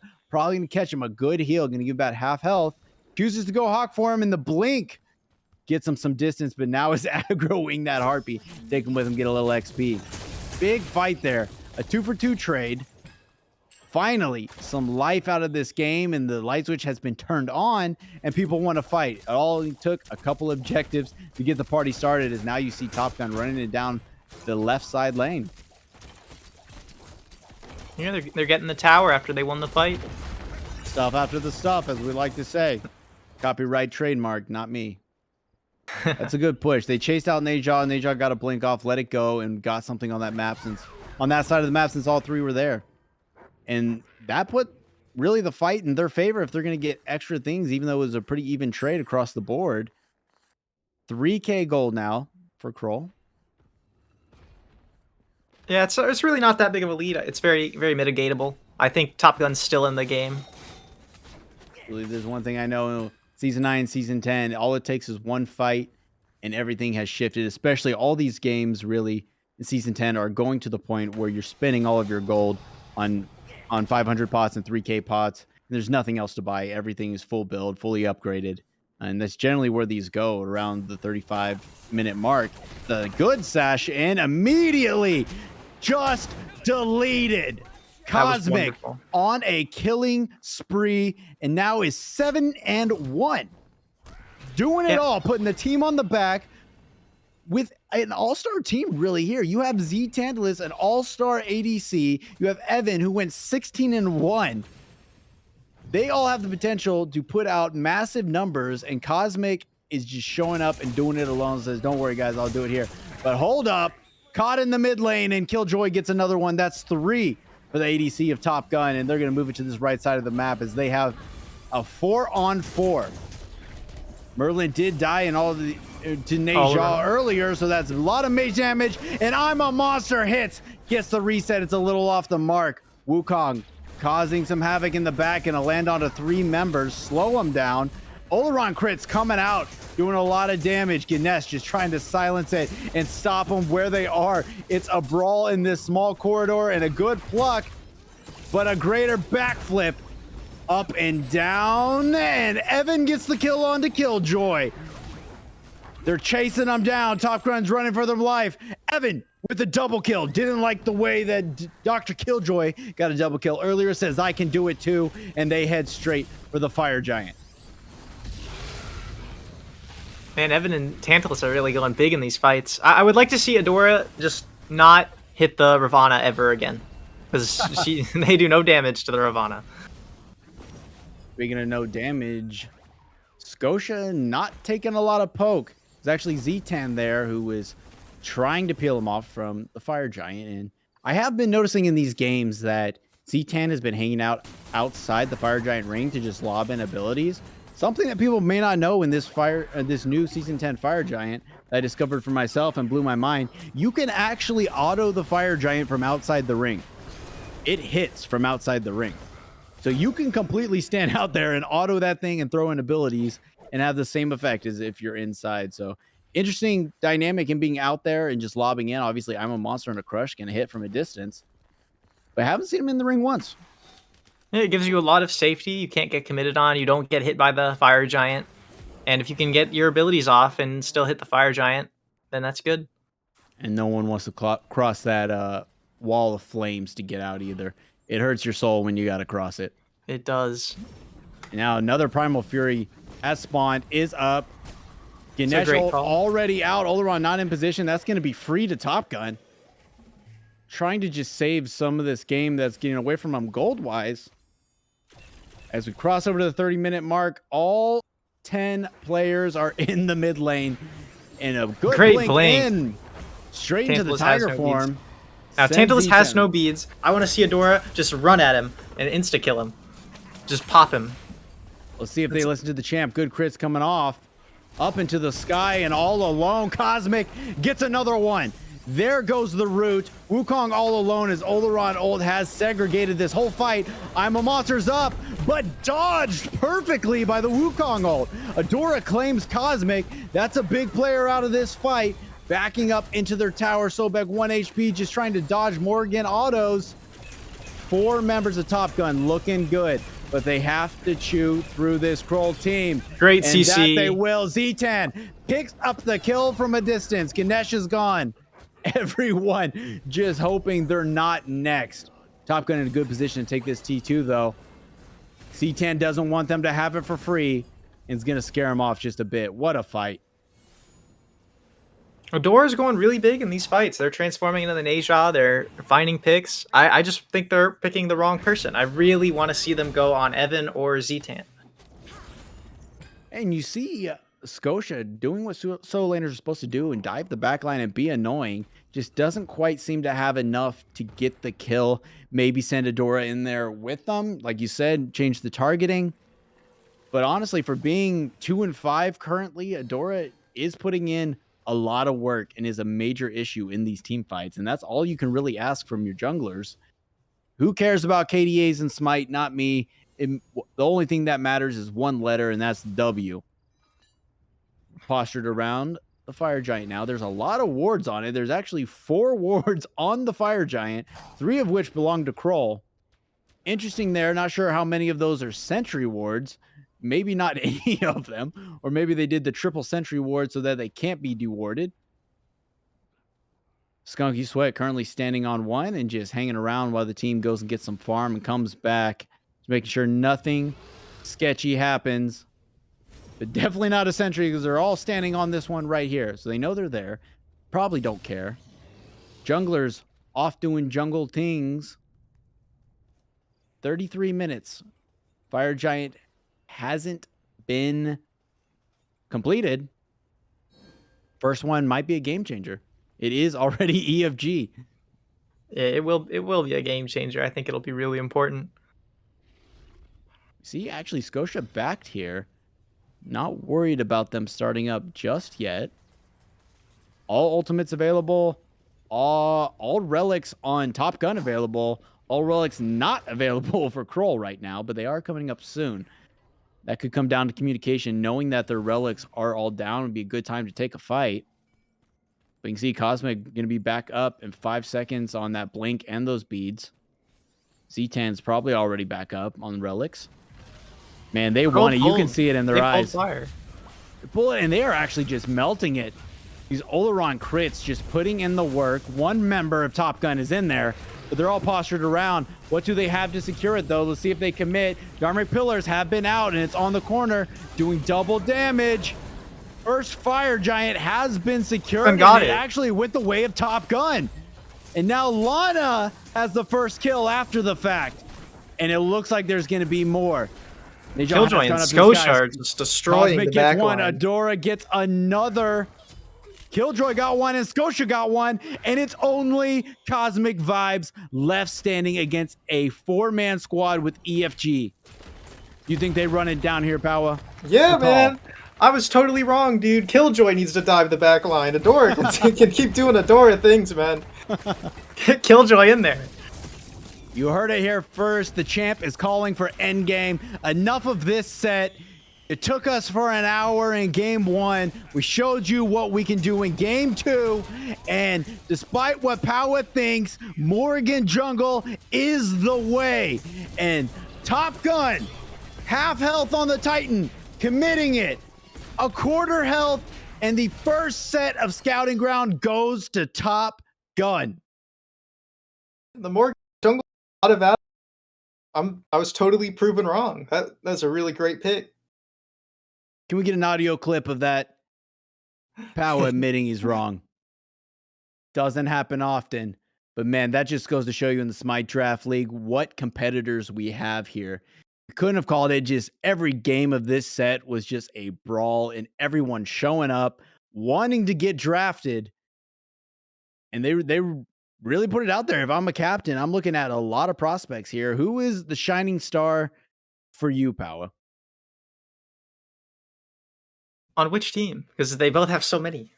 I really loved how Tatri played. The Scotia popped off. Evan played nuts. Cosmic played great. I think they were all going pretty nuts. Well, there it is. That's the deets. Powa says draft your whole team based off these two teams right here. Pick 5 people and run it down and get yourself a championship and join Powa in the winner's circle. I hope you have enjoyed these scouting games.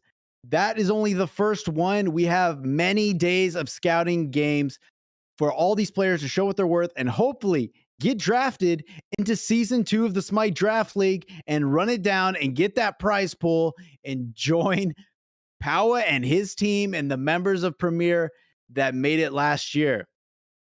Stay tuned for these next few days and see more amazing Smite.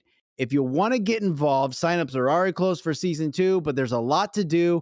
Join the Discord, watch on the YouTube, follow our Cosmic Warrior who's doing great things on Twitter, and come hang out at Smite Draft League. Have a great time. If anything, just play some great Smite with the community we have. But I have been iNooblet, joined by Season 1 champion Powa. Hope you enjoyed the set, and we will see you in the next scouting games.